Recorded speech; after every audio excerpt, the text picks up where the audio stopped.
नमस्कार आप सभी को एक बार फिर से हमारे एनसीईआरटी नर्व के चैनल में। और आज हम लोग देखेंगे molecular basis of inheritance chapter. पूरा कंप्लीट चैप्टर देखेंगे। Translation, transcription, replication, genetic code, human genome project, जो भी सारी चीज़ें इस चैप्टर में हैं, सारी चीज़ों को हम लोग कवर करेंगे वन शॉट वीडियो में। और मुझे आशा है कि आपके एग्ज़ाम के लिए ये वीडियो बहुत ही हेल्पफुल होगा। तो इस वीडियो को देखिए और लाइक कीजिए और साथ ही में एग्ज़ाम में अच्छे से अच्छे नंबर पाइए। तो चलिए सेशन को स्टार्ट करते हैं।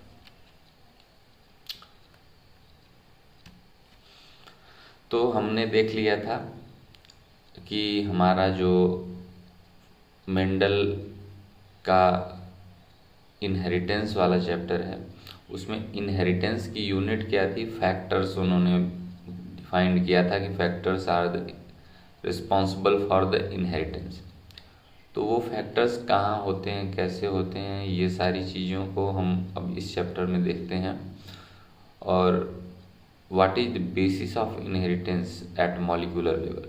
तो हम बात करते हैं मॉलिक्यूल, डीएनए है या आरएनए या प्रोटीन, ये सब एक मॉलिक्यूल्स हैं केमिकल लेवल पे अगर देखा जाए तो हम लोग स्टार्ट कर रहे हैं। तो देखते हैं डीएनए के बारे में कुछ इन्फॉर्मेशन कि डीएनए, जिसका फुल फॉर्म है डीऑक्सी राइबो न्यूक्लिक एसिड, और ये एक पॉलीन्यूक्लियोटाइड चेन है, यानी कि बहुत सारे न्यूक्लियोटाइड मिलके एक डीएनए बनाते हैं, ऐसे ऐसे एन एन एन। तो पॉलीन्यूक्लियोटाइड चेन का बना होता है डीएनए। अब ये डीएनए में जो न्यूक्लियोटाइड क्या है ये समझना है, इम्पॉर्टेंट है। तो डीएनए के जो बेसिक कंपोनेंट है वो क्या क्या है, phosphate group, pentose sugar and nitrogenous bases. यानी कि डीएनए 3 चीज़ों का बना होता है, फॉस्फेट होता है, पेंटोज शुगर होता है और नाइट्रोजिनस बेस। ये जो नाइट्रोजिनस बेस हैं ये होते हैं, ठीक है।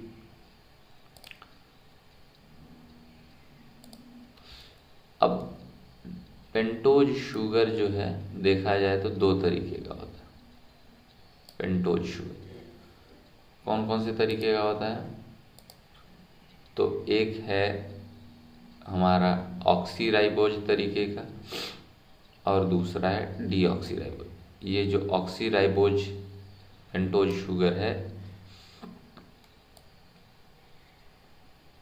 ये, या यूँ बोले राइबोज शुगर है, इसमें 1 वाले पोजीशन पे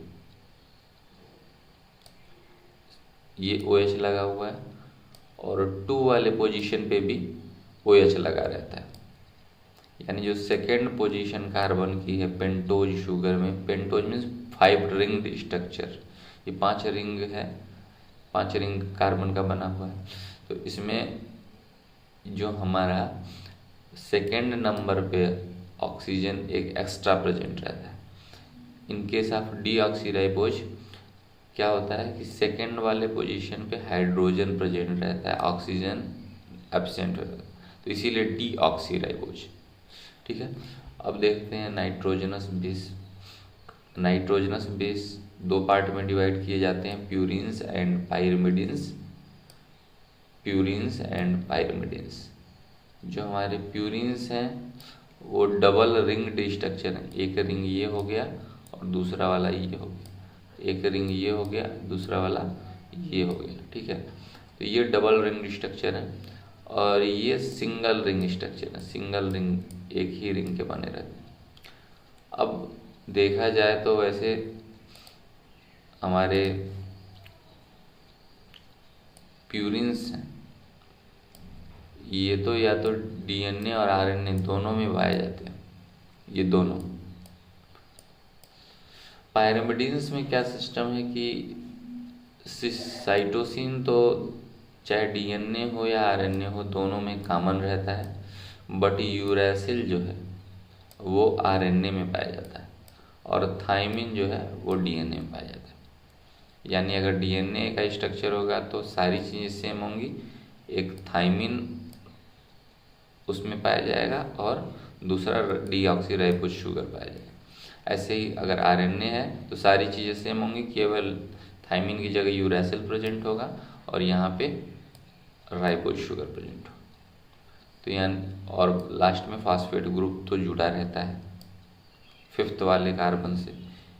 ये वाले जो कार्बन है यहाँ पे जो हाइड्रोक्सिल ग्रुप है, यहाँ पे आके फॉस्फेट ग्रुप जुड़ा रहता है।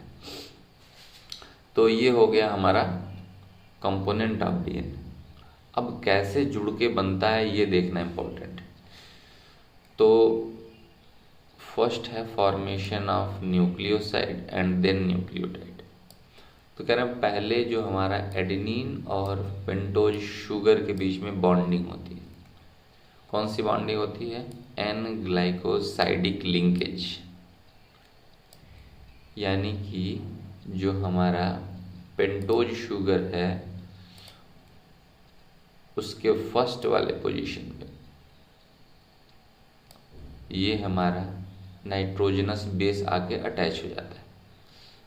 तो ये नाइट्रोजनस बेस का एन जो नाइट्रोजन एंड है उसके साथ ही अटैच हो रहा है, इसीलिए इसका नाम पड़ा एन ग्लाइकोसाइडिक लिंकेज। ठीक, अब ये जो स्ट्रक्चर पूरा बना ये इतना, इसको बोलेंगे न्यूक्लियोसाइड। ये स्ट्रक्चर बोला जाएगा न्यूक्लियोसाइड। तो कौन सा न्यूक्लियोसाइड बना? चूंकि यहाँ पे जो बेस जुड़ा है वो एडेनिन है, तो जो न्यूक्लियोसाइड बना उसको बोलेंगे एडिनोसिन। ऐसे ही अगर कोई यहाँ पे बेस जो जुड़ा था वो गुआनिन जुड़ा था तो गुआनोसिन बन जाता। ठीक है, अब इतना बनने के बाद इसमें इस वाले एंड पे, इस वाले 5 प्राइम वाले एंड, इस वाले एंड पे जो है फॉस्फेट ग्रुप जुड़ेगा। तो अगला स्टेप यहाँ से है, ये देखिए ये OH के पास फॉस्फेट ग्रुप जब ऐड होता है तो बन जाता है एडिनोसिन मोनोफॉस्फेट। एक फॉस्फेट जुड़ा है तो मोनोफॉस्फेट, और ये पूरा स्ट्रक्चर जो है ये बन गया है न्यूक्लियोटाइड। ठीक, एडिनोसिन न्यूक्लियोटाइड या एडिनिलिक एसिड भी बोल सकते हैं इसको, एडिनिलिक एसिड। ठीक है, अब आते हैं हम लोग पॉलीन्यूक्लियोटाइड चेन बनेगा तो कैसे बनेगा। तो देखते हैं कि अब तो एक न्यूक्लियोटाइड बन गया, ऐसे ही दूसरा न्यूक्लियोटाइड बनेगा, ऐसे ही तीसरा न्यूक्लियोटाइड बनेगा। अब एक न्यूक्लियोटाइड का दूसरे न्यूक्लियोटाइड के साथ कैसे बॉन्ड बनता है, तो देखिए यहाँ पे है, मान लीजिए एक कोई न्यूक्लियोटाइड, ये मान लीजिए एक न्यूक्लियोटाइड है। ठीक, और ये कोई एक दूसरा न्यूक्लियोटाइड है।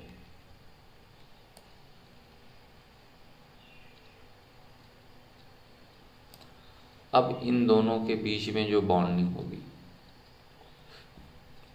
तो यहाँ पे फर्स्ट तो जो ये बॉन्डिंग हुई इसको बोलेंगे फॉस्फोएस्टर लिंकेज। यहाँ पे जो बॉन्डिंग हुई फॉस्फेट ग्रुप का 5th कार्बन के साथ, तो ये बनेगा फॉस्फोएस्टर लिंकेज।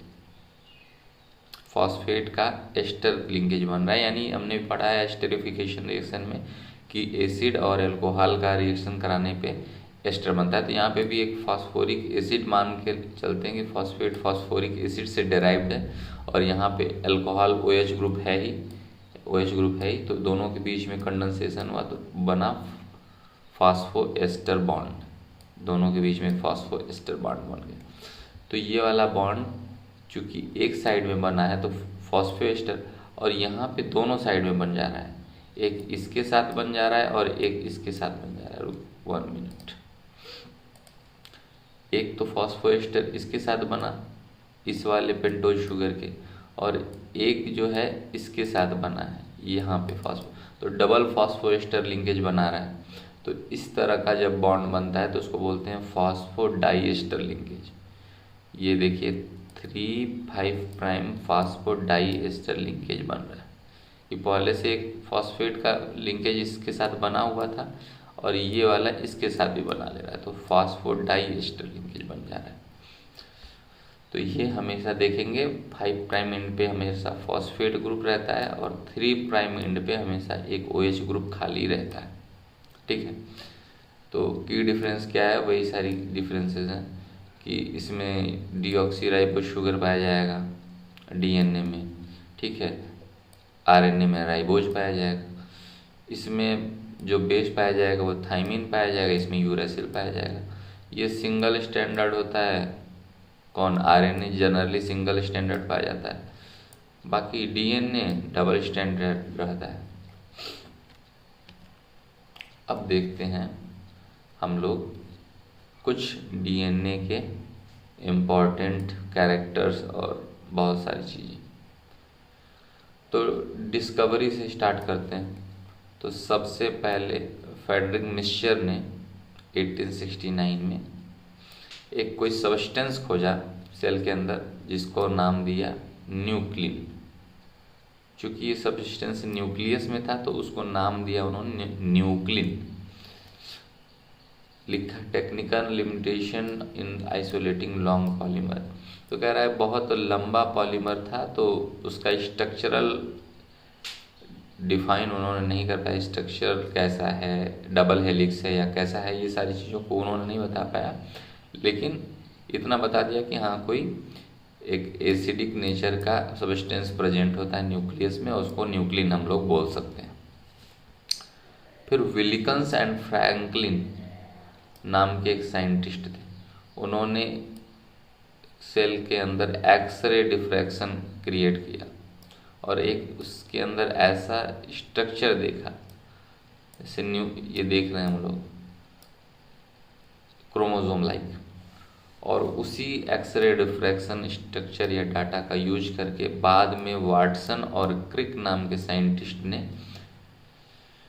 क्या दिया, double helix model of DNA। ये जो डबल हेलिक्स, एक इधर से चल रहा है एक इधर से चल रहा है, ये डबल हेलिक्स बोला जाता है। तो double helix model of DNA जो है वो वाटसन और क्रिक ने दिया। ठीक है, तो कह रहा है कि base pairing between stand based on the Chargaff rule. तो अभी चारगाफ रूल यहाँ पे देखेंगे। Base pairing between stand based on the Chargaff rule and x-ray diffraction. ठीक है, तो वाटसन और क्रिक ने double helix model of DNA को दिया। अब देखते हैं चारगाफ रूल क्या कहता है। चारगाफ रूल कहता है कि जब भी DNA बन रहा है डबल हेलिक्स तो हमेशा A के अपोजिट में जो आएगा बेस वो आएगा T। तो A के अपोजिट में यहाँ पे क्या आएगा, T आएगा। A के अपोजिट में हमेशा क्या आएगा, T आएगा। A के अपोजिट में T आएगा। A के अपोजिट में यहाँ पे हमेशा T आएगा, मतलब जहाँ पे भी C लिखा है या कुछ भी है तो वो T आएगा। ऐसे G के अपोजिट में हमेशा C आएगा, G के अपोजिट में C, G के अपोजिट में C, G के अपोजिट में C आएगा। ठीक है, G के अपोजिट में C आएगा, तो ऐसे C आएगा। यानी कि हमारा जहाँ पे भी प्यूरिन्स है तो उसके अपोजिट में पायरिमिडीन्स आएंगे, क्योंकि प्यूरिन्स हमने देखा था डबल रिंग्ड स्ट्रक्चर है और पायरिमिडीन्स सिंगल रिंग स्ट्रक्चर है। तो अगर प्यूरिन के साथ प्यूरिन आ जाएगा तो कहीं पे DNA का हेलिक्स बहुत चौड़ा हो जाएगा और कहीं पायरिमिडीन साथ आएगा तो कहीं बहुत पतला हो जाएगा। तो DNA का हेलिक्स कुछ इस तरह से बन जाएगा, यहाँ पे खूब ऐसे मोटा और यहाँ पे बहुत पतला, ऐसे बहुत मोटा यहाँ पे हो जाएगा ऐसे, और यहाँ पे बहुत सिकुड़ा सा पतला हो जाएगा, फिर बहुत मोटा, फिर बहुत, इस तरह सा स्ट्रक्चर एबनॉर्मल सा बनने लगे। तो इसलिए हेलिकल स्ट्रक्चर को बैलेंस्ड बनाने के लिए ए हमेशा अपोजिट T के आता है, यानी कि प्यूरिन हमेशा अपोजिट आता है पायरिमिडीन्स के। ठीक है, तो वही सारी चीज़ें हैं। DNA और RNA में कंपैरिजन दिया हुआ है, इसमें डीऑक्सीराइबोज है, इसमें राइबोज है, इसमें थाइमिन रहता है। ठीक है, थाइमिन रहता है, सॉरी थाइमिन का स्ट्रक्चर ये सही है, तो ये थाइमिन प्रेजेंट रहता है। इसको 5 मिथाइल यूरासिल भी बोलते हैं, क्योंकि 5th पोजीशन पे इसके मिथाइल लगा है, ये CH3 ग्रुप जुड़ा रहता है यहाँ पे CH3। ठीक है, तो ये डिफरेंस हम लोग देख चुके हैं। ठीक है, अब देखते हैं बेस पेयरिंग। तो कह रहे हैं कि A हमेशा डबल बॉन्ड बनाता है हाइड्रोजन बॉन्ड T के साथ, और G हमेशा ट्रिपल बॉन्ड बनाता है C के साथ। तो ट्रिपल बॉन्ड बनेगा बेस का, दो बेस के बीच में, यहाँ डबल बॉन्ड बनेगा, एक हो गया A, एक हो गया मान लीजिए T। तो इनके बीच में ऐसे ही बनेगा G और C के बीच में, एक के बीच में ट्रिपल बॉन्ड, एक के बीच में डबल बॉन्ड, ताकि DNA का हेलिक्स एक दूसरे के साथ जुड़ा रहे, तो हाइड्रोजन बॉन्डिंग होती है। ठीक है, अब ये देख सकते हैं कि DNA में क्या क्या चीज़ें हैं वो क्लियर हो जाएंगी। तो DNA का पिच जो है, पिच का मतलब यहाँ है कि एक टर्न जब लेता है DNA का हेलिक्स तो उसकी लेंथ होती है 3.4 नैनोमीटर, और एक बेस पेयर से दूसरे बेस पेयर के बीच का डिस्टेंस, एक बेस पेयर से दूसरे बेस पेयर के बीच का डिस्टेंस जो होता है वो होता है 0.34 नैनोमीटर। ठीक है, और जो इसका ये हेलिक्स का बैकबोन बना है, बैकबोन वो शुगर और फॉस्फेट चेन का बना होता है। ठीक है, शुगर और फॉस्फेट चेन का है। ठीक है, और बेसेस प्रोजेक्टेड इनसाइड, अंदर के साइड में बेस प्रोजेक्टेड होते हैं, और इनकी पोलैरिटी एंटी पैरेलल होती है। एंटी पैरेलल का मतलब यहाँ पे अगर ये 5 प्राइम है तो यहाँ पे 3 डैश इंड होगा, ये 3 डैश इंड हो जाएगा। यहाँ पे ये 3 डैश इंड है तो ये 5 डैश इंड हो जाएगा, ये 5 डैश इंड हो जाएगा। यानी कि यहाँ पे फॉस्फेट होगा तो यहाँ पे OH ग्रुप एक खाली होगा, OH ग्रुप। यहाँ पे फॉस्फेट होगा तो यहाँ पे OH ग्रुप कोई प्रेजेंट होगा लास्ट में फ्री। तो ये हमारा एंटी पैरेलल पोलैरिटी बोला जाता है। ठीक है, तो ये सारी चीज़ें हो गई। अब देखते हैं कि ये क्या है, कॉम्प्लीमेंटरिटी। तो जो मैंने बताया सारी चीज़ें वही हैं कि एक ले लेते हैं G के अपोजिट में C आ रहा है, A के अपोजिट में T, A के अपोजिट में T, G के अपोजिट में C, ऐसी एंटी पैरेलल पोलैरिटी चलती। और बाकी अब रिप्लिकेशन में देखेंगे कि जब भी DNA से दूसरा DNA मॉलिक्यूल बनता है, डॉटर DNA बनते हैं, तो कैसे बनते हैं, उसको सेमी कंजर्वेटिव मेथड्स भी बोलते हैं। तो जेनेटिक इन्फॉर्मेशन का जो ट्रांसफ़र होता है मॉलिक्यूलर बायोलॉजी में, उसको सेंट्रल डोग्मा के हिसाब से डिफाइन किया जाता है। सेंट्रल डोग्मा का मतलब DNA खुद अपना रेप्लिकेशन करेगा, अपना कॉपी बनाएगा। RNA अगर DNA से बनना होगा तो उस प्रोसेस को बोलेंगे ट्रांसक्रिप्शन, और फिर RNA जब बन गया तो वो RNA प्रोटीन बनाएगा, उसको बोलते हैं ट्रांसलेशन। तो genetic information flows from DNA to RNA and RNA to protein, यानी कि पहले DNA से RNA बनेगा जिसको ट्रांसक्रिप्शन कहते हैं, फिर RNA से प्रोटीन बनेगा जो कि ट्रांसलेशन कहते हैं। कह रहा है बैक्टीरिया में ये तो सारी चीज़ों में तो ये सेम चलता है, बट वायरसेस में ये काम अपोजिट चलता है, क्योंकि वायरसेस में जेनेटिक मटेरियल DNA होता है, तो RNA होता है। तो RNA से अगर DNA बनाना हो तो उसको रिवर्स ट्रांसक्रिप्शन, यानी कि ये RNA बना है, इससे उल्टा जाना है तो रिवर्स ट्रांसक्रिप्शन करना पड़ेगा। और तो ये हो गया। ठीक है, अब देखते हैं कि इतना जो हमारा एक जेनेटिक जीनोम है या जेनेटिक कंटेंट है हमारे एक सेल का, उसको अगर हम लोग लेंथ में देखें, किसी भी एक सेल का अगर हम लोग कंटेंट निकाल के देखते हैं तो वो कंटेंट डीएनए के रूप में 2.2 मीटर का होता है, यानी कि 2.2 मीटर लंबा हमारा डीएनए एक छोटे से न्यूक्लियस में पैक्ड रहता है। न्यूक्लियस का साइज कितना है? 10⁻⁻6 मीटर। तो ये कैसे लेंथ है? हमारा जो डीएनए का हैप्लॉइड कंटेंट है वो कितना होता है? 3.3, ठीक है, इंटू 10⁻9 बेस पेयर पाया जाता है, ठीक है। और 9 बेस पेयर पाया जाता है तो उसमें आपने देखा होगा कि हर एक बेस पेयर के बीच में 0.34 नैनोमीटर का डिस्टेंस भी प्रेजेंट रहता है। तो इस हिसाब से आप मल्टीप्लाई कर देंगे। ये हैप्लॉइड कंटेंट है तो डिप्लॉयड कंटेंट कितना हो जाएगा? 6.6, ठीक है।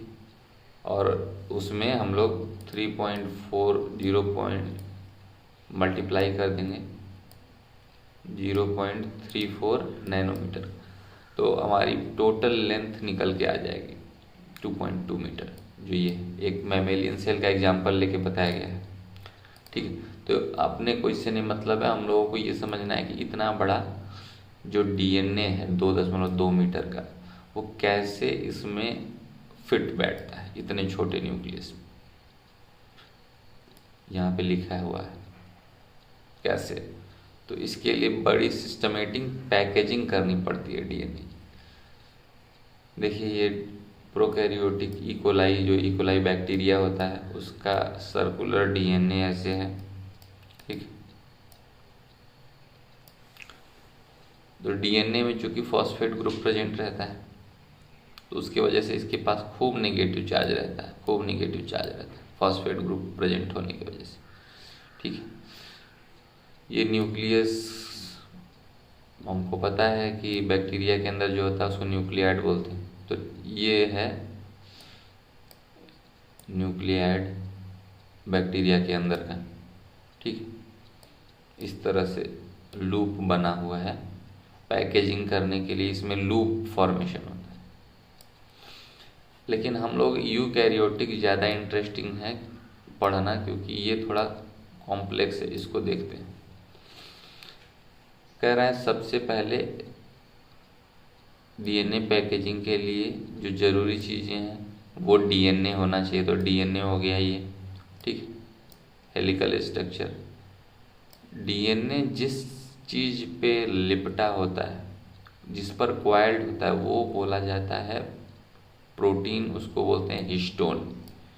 तो ये जो हिस्टोन के प्रोटीन हैं इन्हीं के ऊपर डीएनए लिपटा रहता है, ऐसे ऐसे ऐसे लिपटा रहता है।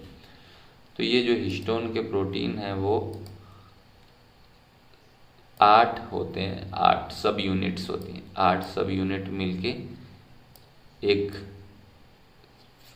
काम करती, एक यूनिट की तरह काम करती हैं और जिसको बोलते हैं हिस्टोन ऑक्टामर। तो ये हिस्टोन HBA ये सब यूनिट्स हैं और एक साथ मिलके काम करती हैं और इन के ऊपर पॉजिटिव चार्ज होता है। ये जो है हिस्टोन प्रोटीन, इनमें खूब भर भर के हमारा प्रेजेंट रहता है क्या? लाइसिन्स प्रेजेंट रहते हैं, आर्जिनिन्स प्रेजेंट रहते हैं, जो कि रिच होते हैं, पॉजिटिव चार्ज इनमें खूब ज़्यादा रहता है। तो चूंकि अभी मैंने बताया डीएनए के पास फॉस्फेट ग्रुप होने की वजह से निगेटिव चार्ज है, हिस्टोन के पास पॉजिटिव चार्ज है, तो इस पर जब रैपिंग होती है डीएनए की तो बहुत आसानी से हो जाती है, क्योंकि पॉजिटिव और निगेटिव चार्ज के बीच में अट्रैक्शन होता है। तो ये देखिए negatively charge wrapped on positive charge, ये हिस्टोन ऑक्टामर के ऊपर लिपटा हुआ है, ठीक है। और इस तरह कर करके हिस्टोन ऑक्टामर के ऊपर लिपट लिपट के पूरा डीएनए पैक हो जाता है। और जब देखते हैं स्ट्रक्चर न्यूक्लियस के अंदर, बीड ऑफ स्ट्रिंग की तरह दिखता है, जैसे मोतियों की माला होती है, छोटे छोटे मोती और बीच में धागे दिखाई देते हैं, छोटे छोटे मोती और बीच में धागे दिखाई देते हैं। उसी तरह यहाँ पे हिस्टोन प्रोटीन के ऊपर लिपटा हुआ डीएनए दिखाई देता है बीड्स के फॉर्म में, ठीक है। तो ये बीड्स ऑफ स्ट्रिंग बोला जाता है, इस तरह का स्ट्रक्चर। और ये पूरा स्ट्रक्चर क्रोमैटिन मटेरियल या क्रोमैटिन फाइबर का फॉर्मेशन करता है। ठीक है, ये देखिए लिखा हुआ है। तो ये हमारा हो गया एक न्यूक्लियोसोम, यानी कि ये जो एक न्यूक्लियोसोम है, ये एक न्यूक्लियोसोम बना लिपटने के बाद ऑक्टामर के ऊपर एक डीएनए लिपटा, तो ये 200 बेस पेयर का होता है। जो डीएनए लिपटा लगभग इसमें 200 बेस पेयर्स आ जाएंगे, 200 बेस पेयर आ जाएंगे। तो यानी कि एक न्यूक्लियोसोम के अंदर 200 बेस पेयर का डीएनए होता है। ठीक है, तो ये सारी चीज़ हो गई। अब कह रहा है डीएनए इस तरह का बना के और बाद में क्रोमैटिन मटेरियल बना देता है। तो क्रोमैटिन मटेरियल कहीं कहीं पे लूज्ड पैक होता है, कहीं पे डीएनए की कॉम्पैक्ट पैकिंग होती है।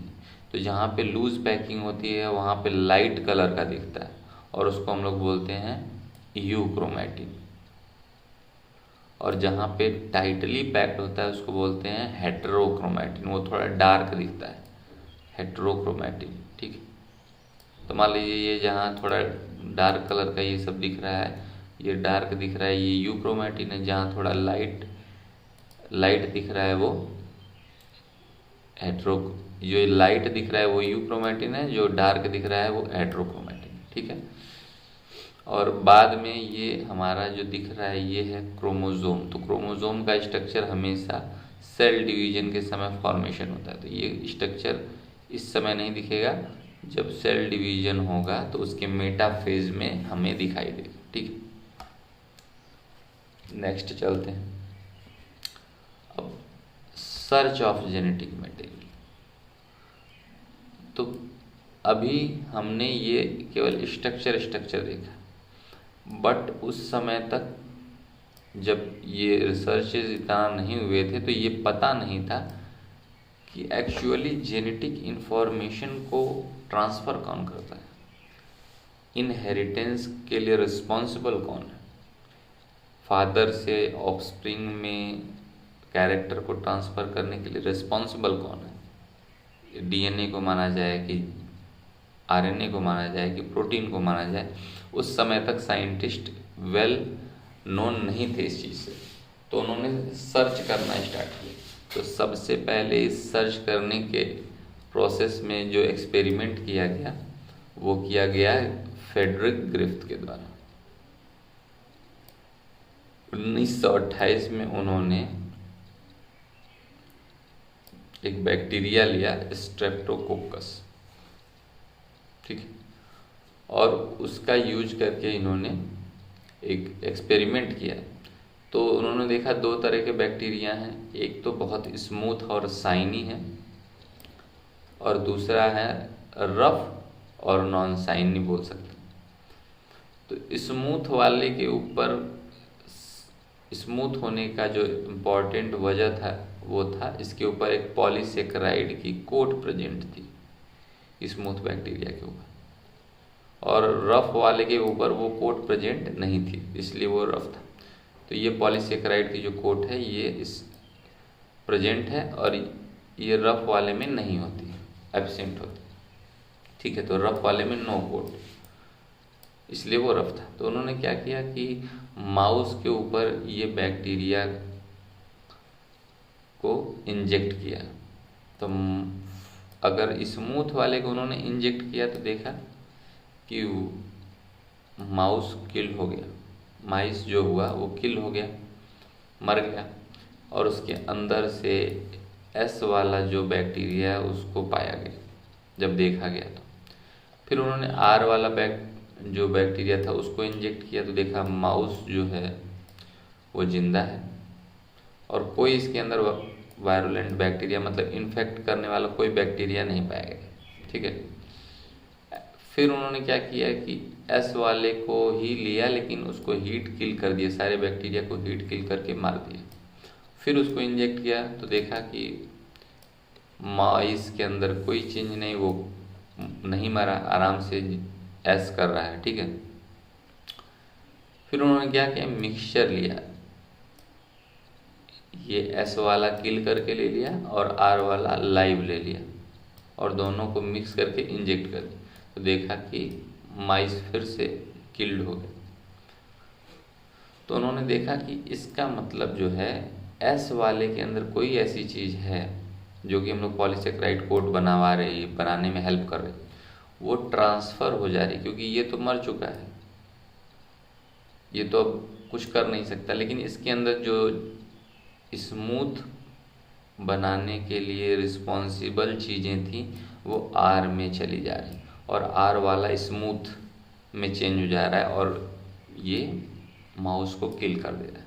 उन्होंने ये आपका कंक्लूज़न निकाला, ठीक है। तो कंक्लूज़न जो था कि R strain has been something from heat kill S strain, यानी कि एस स्ट्रेन से कोई तो चीज़ आर में गई जो उसको वायरुलेंट बना दी, और इसके वजह से इस वाले केस में माइस भी किल हो गया, ठीक है।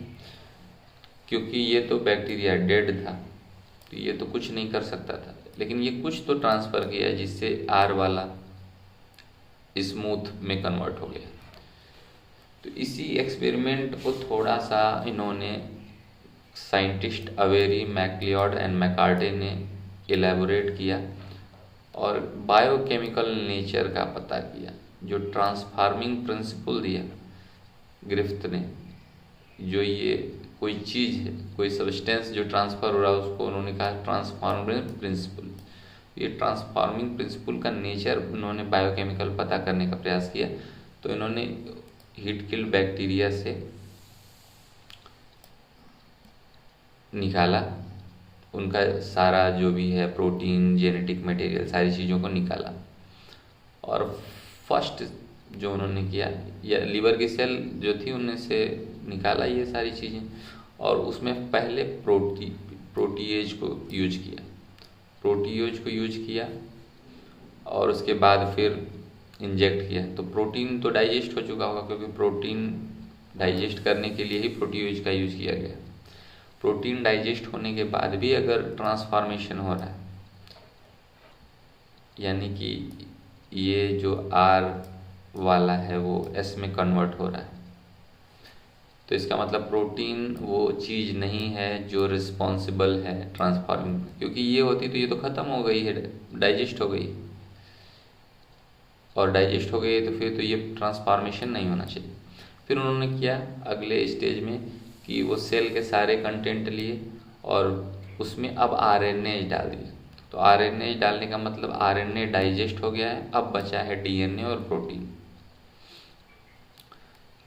फिर भी ट्रांसफॉर्मेशन हो रहा है, तो इसका मतलब है कि आरएनए भी जेनेटिक मटेरियल या जो भी चीज़ ट्रांसफॉर्मिंग प्रिंसिपल है वो नहीं है, क्योंकि अगर ये होता तो यहाँ पे भी ट्रांसफॉर्मेशन नहीं होता, क्योंकि ये तो ख़त्म हो गया है, डाइजेस्टेड हो गया।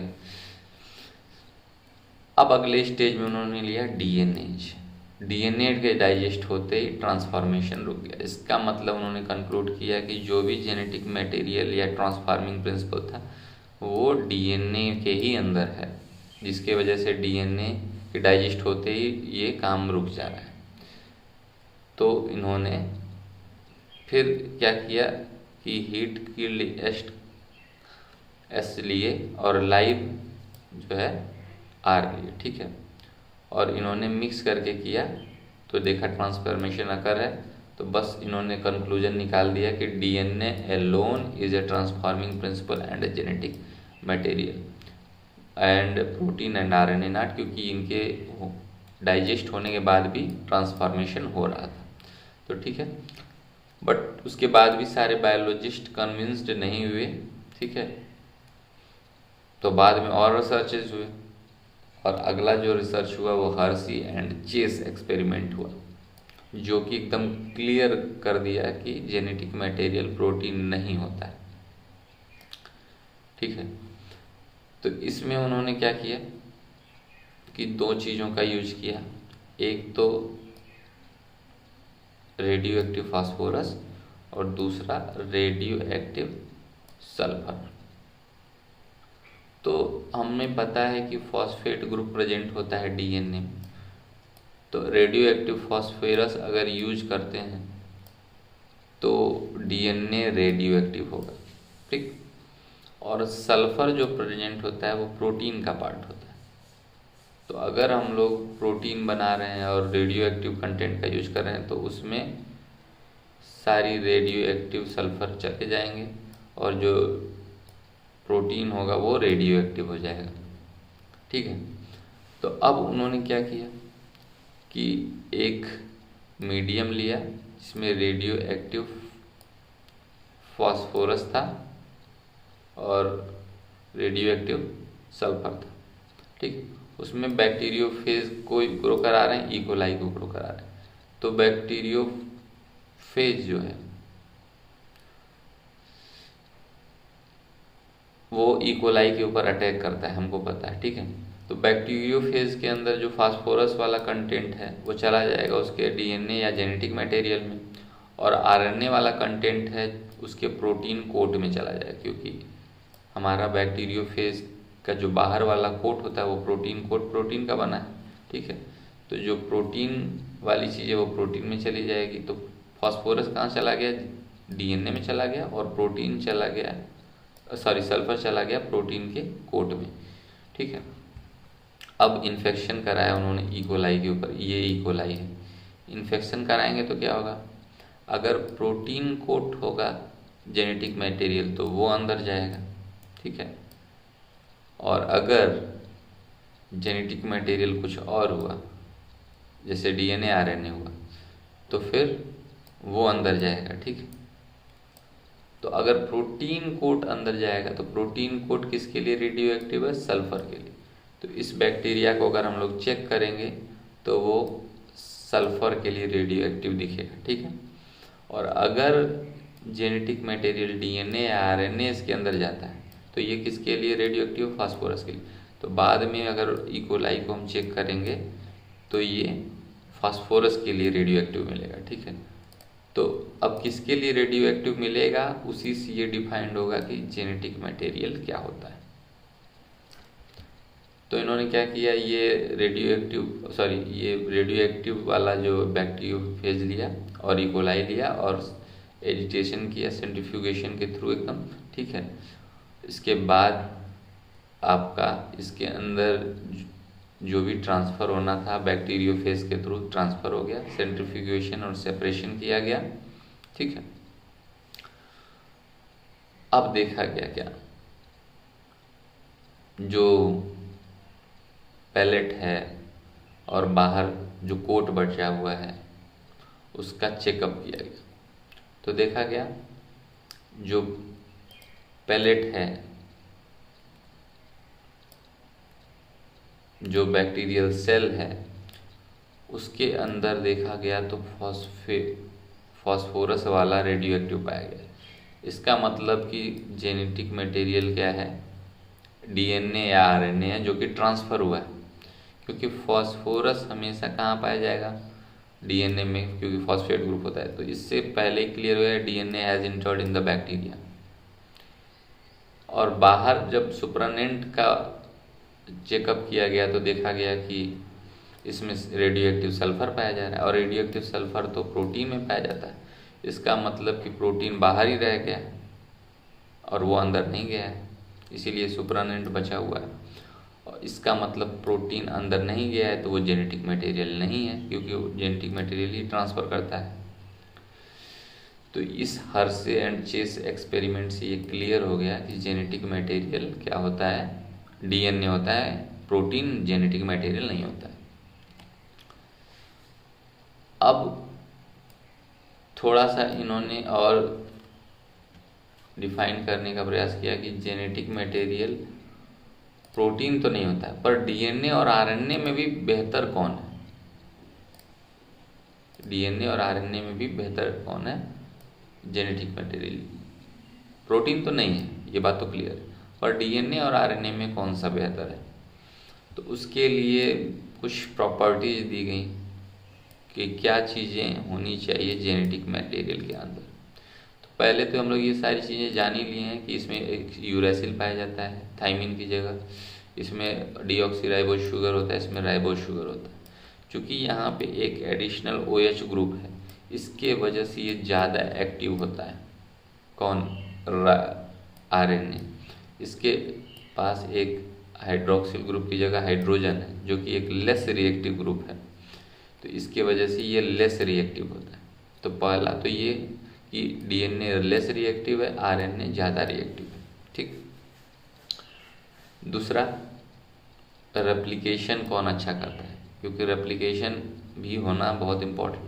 तो डीएनए अपना रेप्लिकेशन खुद कर लेता है, ठीक है, और आरएनए अपना रेप्लिकेशन खुद नहीं कर पाता है, डीएनए के थ्रू करता है। ठीक है। तो आरएनए ज़्यादा एक्टिव है, डीएनए कम एक्टिव है, और जो ज़्यादा एक्टिव है उसमें ज़्यादा चेंजेज होने की पॉसिबिलिटी, यानी आरएनए में ज़्यादा चेंज होने की पॉसिबिलिटी है, या यूँ बोले म्यूटेशन होने की पॉसिबिलिटी ज़्यादा है। फर्स्ट थिंग तो यहाँ पता ये चली। तो ये देखिए लिखा हुआ है, इसीलिए अगर वायरस के अंदर डीएनए पाया जाएगा तो वो उतना म्यूटेशन नहीं होगा, लेकिन आरएनए वाला वायरस बहुत तेज़ी से म्यूटेट करता है, तुरंत सा चेंज उसमें होता है, इवोल्यूशन जल्दी होता है। ठीक है। तो RNA viruses have shorter life span, mutate faster, ये दिया हुआ है। अब इसका मतलब क्या हम लोगों ने निष्कर्ष निकाला कि स्टोरेज के लिए डीएनए ज़्यादा अच्छा है। कोई भी जेनेटिक इन्फॉर्मेशन अगर स्टोर करना है तो डीएनए ज़्यादा अच्छा है, क्योंकि इसमें म्यूटेशन नहीं होता है, बहुत लंबे समय तक चेंजेस नहीं होते। और डाटा ट्रांसफ़र करने के लिए कौन ज़्यादा अच्छा है, क्योंकि ये ज़्यादा एक्टिव है, सिंगल स्टैंडर्ड भी है, तो इस वजह से ये ज़्यादा अच्छा है डाटा ट्रांसफ़र करने के लिए। तो DNA depend on the RNA for protein synthesis, यानी कि ये डाटा ट्रांसफ़र करता है और प्रोटीन सिंथेसिस करवाता है। तो ये सारी चीज़ें दिया हुआ है, आगे हम लोग पढ़ेंगे ट्रांसलेशन और ट्रांसक्रिप्शन। ठीक है। तो फर्स्ट चीज़ हो गई कि लेस रिएक्टिव होना चाहिए, दूसरा ज़्यादा स्टेबल होना चाहिए, ठीक है, अपना रेप्लिकेशन खुद कर लेना चाहिए। ये सारी एक प्रॉपर्टीज़ हो गई अच्छे जेनेटिक मटेरियल की। ठीक है। थर्मोडायनेमिकली वो ज़्यादा स्टेबल होना चाहिए, बहुत ज़्यादा हीट करने पे वो डिग्रेड नहीं होना चाहिए, क्योंकि आरएनए जो है कि सिंगल स्टैंडर्ड है, डीएनए डबल स्टैंडर्ड होता है। ठीक। तो इसलिए ये ज़्यादा स्टेबल होता है। अब देखेंगे हम लोग रेप्लिकेशन ऑफ डीएनए, कैसे रेप्लिकेशन होता है डीएनए का रेप्लिकेशन कैसे होता है। तो डीएनए के रेप्लिकेशन के लिए शुरू में भी लोगों में डिस्प्यूट था। कुछ लोग कहते थे डीएनए का रेप्लिकेशन कंजर्वेटिव तरीके का है, यानी कि एक डीएनए से दूसरा डीएनए बनेगा और दोनों डीएनए डिफरेंस होंगे, ये पुराना वाला अपनी जगह रहेगा, नया वाला अपनी जगह रहेगा। तो अगर इसको देखना है तो इस तरह से देख सकते हैं। पहले इसको देख लेते हैं, तो फिर उसके बाद देखेंगे। ये है कंजर्वेटिव तरीका डीएनए का। इसमें ये एक नया वाला है, मतलब ये मेन है पेरेंट डीएनए। अब इससे उनका जो हाइपोथेसिस साइंटिस्ट का था कि एक नया बनेगा, एक पुराना वाला ही रहेगा। ठीक है। तो ये नया बना, नीला वाला, ब्लू वाला जो है न्यू बना, और ये रेड वाला जो है ये अपने प्लेस पे बना हुआ है। ठीक है। अब ये कह रहे हैं कि ये ब्लू वाला है, तो ब्लू वाले से क्या बना, ये एक बना और ये एक ऐसे ही पड़ा हुआ है। ठीक। ये रेड वाला है तो इससे एक अपना ये बना हुआ है और एक ये ब्लू वाला बना है। ये तरह का जो हाइपोथेसिस है उसको बोलते हैं कंजर्वेटिव, कि न्यू अपने प्लेस पे है, नया बनेगा, पुराना वाला अपने प्लेस पे रहेगा। ठीक है। उससे नया बनता जाएगा, नया बनता जाएगा। सेमी कंजर्वेटिव तरीका क्या कहता है कि नहीं भाई, आधा नया आधा पुराना डीएनए, यानी कि ये अगर पुराना वाला है, ओल्ड डीएनए है, तो इसमें जो नया डीएनए बनेगा उसमें एक स्ट्रैंड जो होगा वो नया वाला होगा, एक स्ट्रैंड पुराना वाला होगा। इसी तरह एक स्ट्रैंड नया वाला, एक स्ट्रैंड पुराना वाला। ठीक है। यहाँ पे भी क्या हो गया, यहाँ पे ये पुराना वाला हो गया, यहाँ पे एक नया स्टैंड बन गया, यहाँ पे क्या हो गया, ये एक पुराना वाला हो गया, ये एक नया स्टैंड बन गया। इस तरह से जो हाइपोथेसिस है ये सेमी कंजर्वेटिव। और एक है डिस्पर्सिव टाइप, कि भाई जो भी बनेगा नया पुराना मिक्सअप रहेगा। जैसे ये पुराना है, नया मान लीजिए ब्लू वाला है, तो कह रहा है कि इसमें कहीं कहीं पे ब्लू रेड ब्लू ऐसे करके रहेगा। बट जो हाइपोथेसिस बाद में पता चली कि कौन सी वाली सही है, सेमी कंजर्वेटिव टाइप की हाइपोथेसिस पता चली। और इसी के लिए एक्सपेरिमेंट परफॉर्म किया गया नसेल्सन एंड स्टाल द्वारा। वो एक्सपेरिमेंट हम लोग देखते हैं क्या है। नसेल्सन स्टाल ने जो एक्सपेरिमेंट किया था कि डीएनए कैसा होता है, उसका रेप्लिकेशन कैसा होता है। तो पेरेंटल डीएनए है, यहाँ पे देख ही रहे हम लोग, एक नया बन रहा है ब्लू वाला और पुराना। तो ये पता चला, लेकिन कैसे पता चला वो देखते हैं। का पहले सबसे फर्स्ट क्या किया इन्होंने, N15 मीडियम लिया, जो कि एक रेडियो एक्टिव आइसोटोप है नाइट्रोजन। उस मीडियम में इकोलाई ग्रो कराया, ठीक। और उसको ग्रो कराने के बाद फिर उसको ट्रांसफ़र कई जनरेशन तक मतलब ग्रो कराया, ताकि उसमें बहुत अच्छे से N15 इनकॉर्पोरेट हो जाए। अब ये N15 वाला इकोलाई हो चुका है, अब इसको N14 में ट्रांसफ़र कर दिया, N14 में ट्रांसफ़र किया और ग्रो कराया। तो उन्होंने देखा क्या कि जो स्ट्रैंड है वो क्या है, कुछ N15 है और कुछ स्ट्रैंड उसके N14 वाले, ठीक। तो मान लीजिए इसका डेंसिटी ग्रेडियंट के आधार पे देखते हैं, तो जो हैवी होगा वो एकदम नीचे होगा, ठीक है, क्योंकि ये N15 वाला है। N14 और N15 जो जिसमें दोनों पाया जाएगा वो बीच में होगा, थोड़ा थोड़ा इसके कंपैरिजन में थोड़ा ऊपर होगा, क्योंकि ये हल्का है। और लास्ट में और ज़्यादा जनरेशन तक जब ग्रो करा देंगे N14 में, तो जो एकदम प्योर N14 वाले हो जाते हैं, जिसमें हमारा N14 चला गया, ठीक है, तो वो एकदम ऊपर आ जाएगा। तो ये लाइट हो गया, ये मिड वाला हो गया, और यहाँ पे मान लेते हैं कि एकदम प्योर N15 वाला है। ये N15 वाला हो गया, ये N14 प्लस N15, और ये N14 वाला हो गया। तो इसको इस तरह से हम लोग समझ सकते हैं कि ये सेमी कंजर्वेटिव है। अगर ये सेमी कंजर्वेटिव है तो क्या होगा, ये N15 मीडियम में ग्रो किया है, इसलिए ये रेड रखा गया है, रेड, ठीक। अब ये N15 है, अगला मीडियम इसको मिला है N14, तो अगला बार जब ये रेप्लिकेशन करेगा तो एक स्टैंड जो है इस पे अगर ये N15 है, तो इस समय जो मीडियम मिल रहा है N14 मिल रहा है, और N14 मिलने की वजह से अब जो नया स्टैंड बनेगा वो कैसा बनेगा, N14 वाला बनेगा, N14, ठीक। इसको भी ये N15 वाला यहाँ है, इसको चूँकि नया मीडियम है N14 वाला, तो N14 वाला स्टैंड बनेगा। तो ये क्या हो गया, एक N15 एक N14। तो ये कहाँ पाया जाएगा, जब डेंसिटी ग्रेडियंट का यूज करेंगे, तो एक तो सबसे नीचे पाया जाएगा जो है हमारा, और ये वाला चूँकि N14 N15 दोनों है, तो ये थोड़ा सा इससे हल्का होगा, ऊपर पाया जाएगा। इसके बाद अब देखते हैं, अब ये देखिए अगला भी जनरेशन हम लोग देख रहे हैं, तो N14 वाला यूज कर रहे हैं। तो अब इसमें क्या है कि एक N14 हमारा है, और चूंकि मीडियम अभी भी N14 दिया जाए, तो इस पे भी N14 बनेगा। तो ये वाला जो डीएनए बनेगा, इसमें दोनों स्टैंड N14 वाले होंगे। तो इस तरह का जब स्टैंड इसमें पाया जाएगा, तो ये देखेंगे कि ये और ऊपर होगा, क्योंकि ये और हल्का होगा। तो इस तरह से उन्होंने क्या किया, पता किया, तो पता चला कि हमारा जो रेप्लिकेशन है वो सेमी कंजर्वेटिव टाइप का है।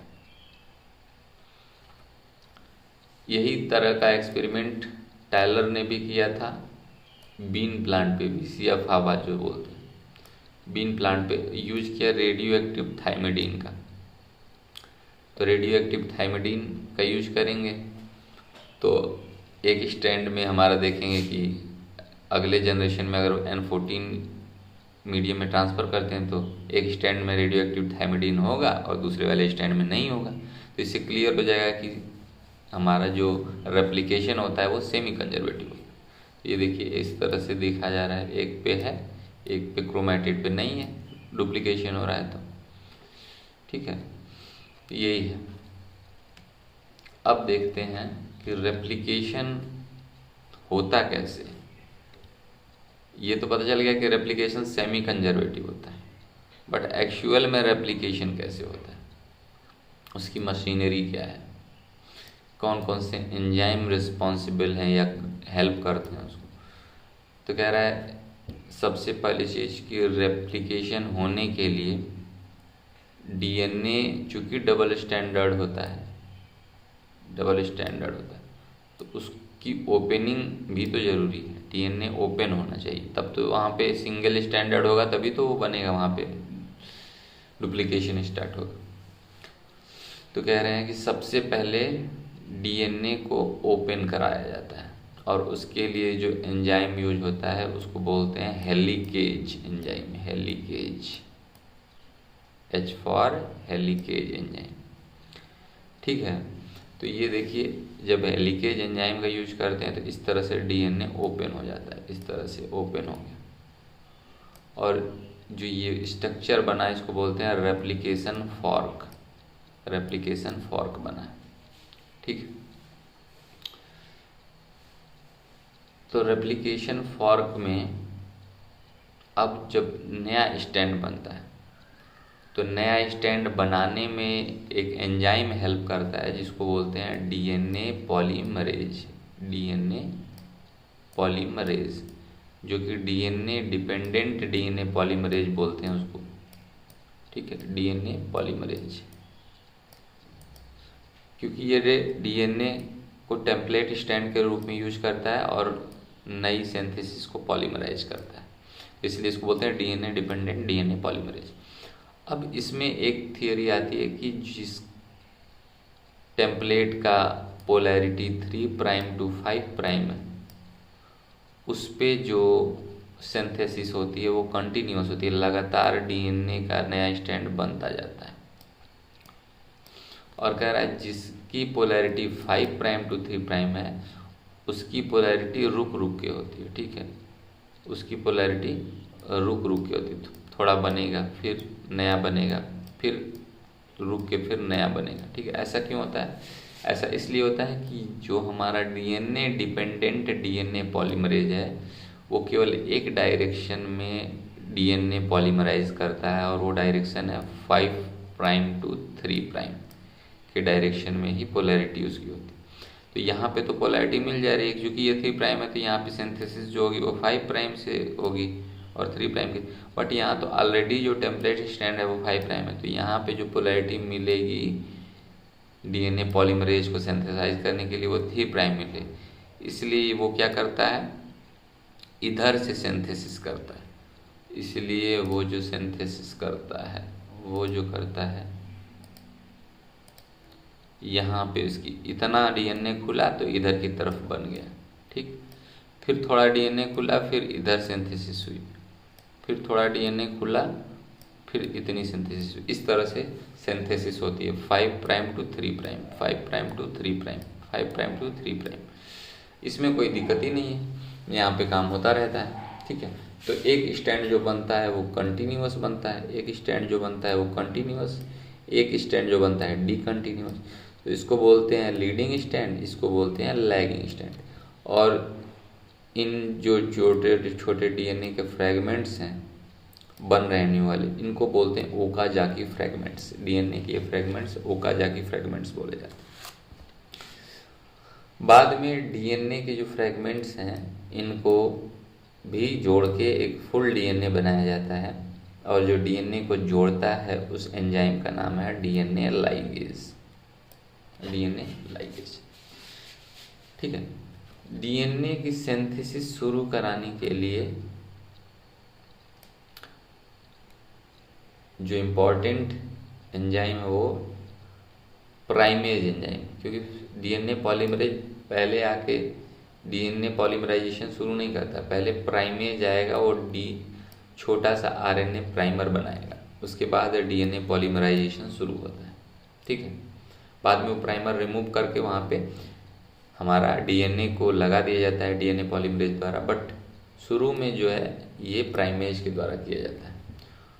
और पहले ही मैंने बताया कि इसकी हेलिकल ओपनिंग करने के लिए, हेलिक्स को ओपन करने के लिए जो एंजाइम यूज होता है वो हेलिकेज का यूज करते हैं। ठीक है, तो यही सारी चीज़ें हैं।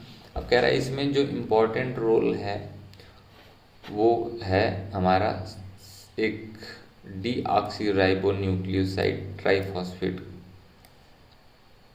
जो सबस्ट्रेट के रूप में भी काम करता है और क्या एनर्जी के भी रूप में काम करता है। यानी ये जो रिएक्शन पॉलीमराइजेशन का हो रहा है इसमें एनर्जी भी देता है और स्ट्रैंड को इलोंगेट करने में भी हेल्प करता है, ये जो सबस्ट्रेट हमारा है। ठीक, तो ये हमारा हो गया डीएनए का रेप्लिकेशन।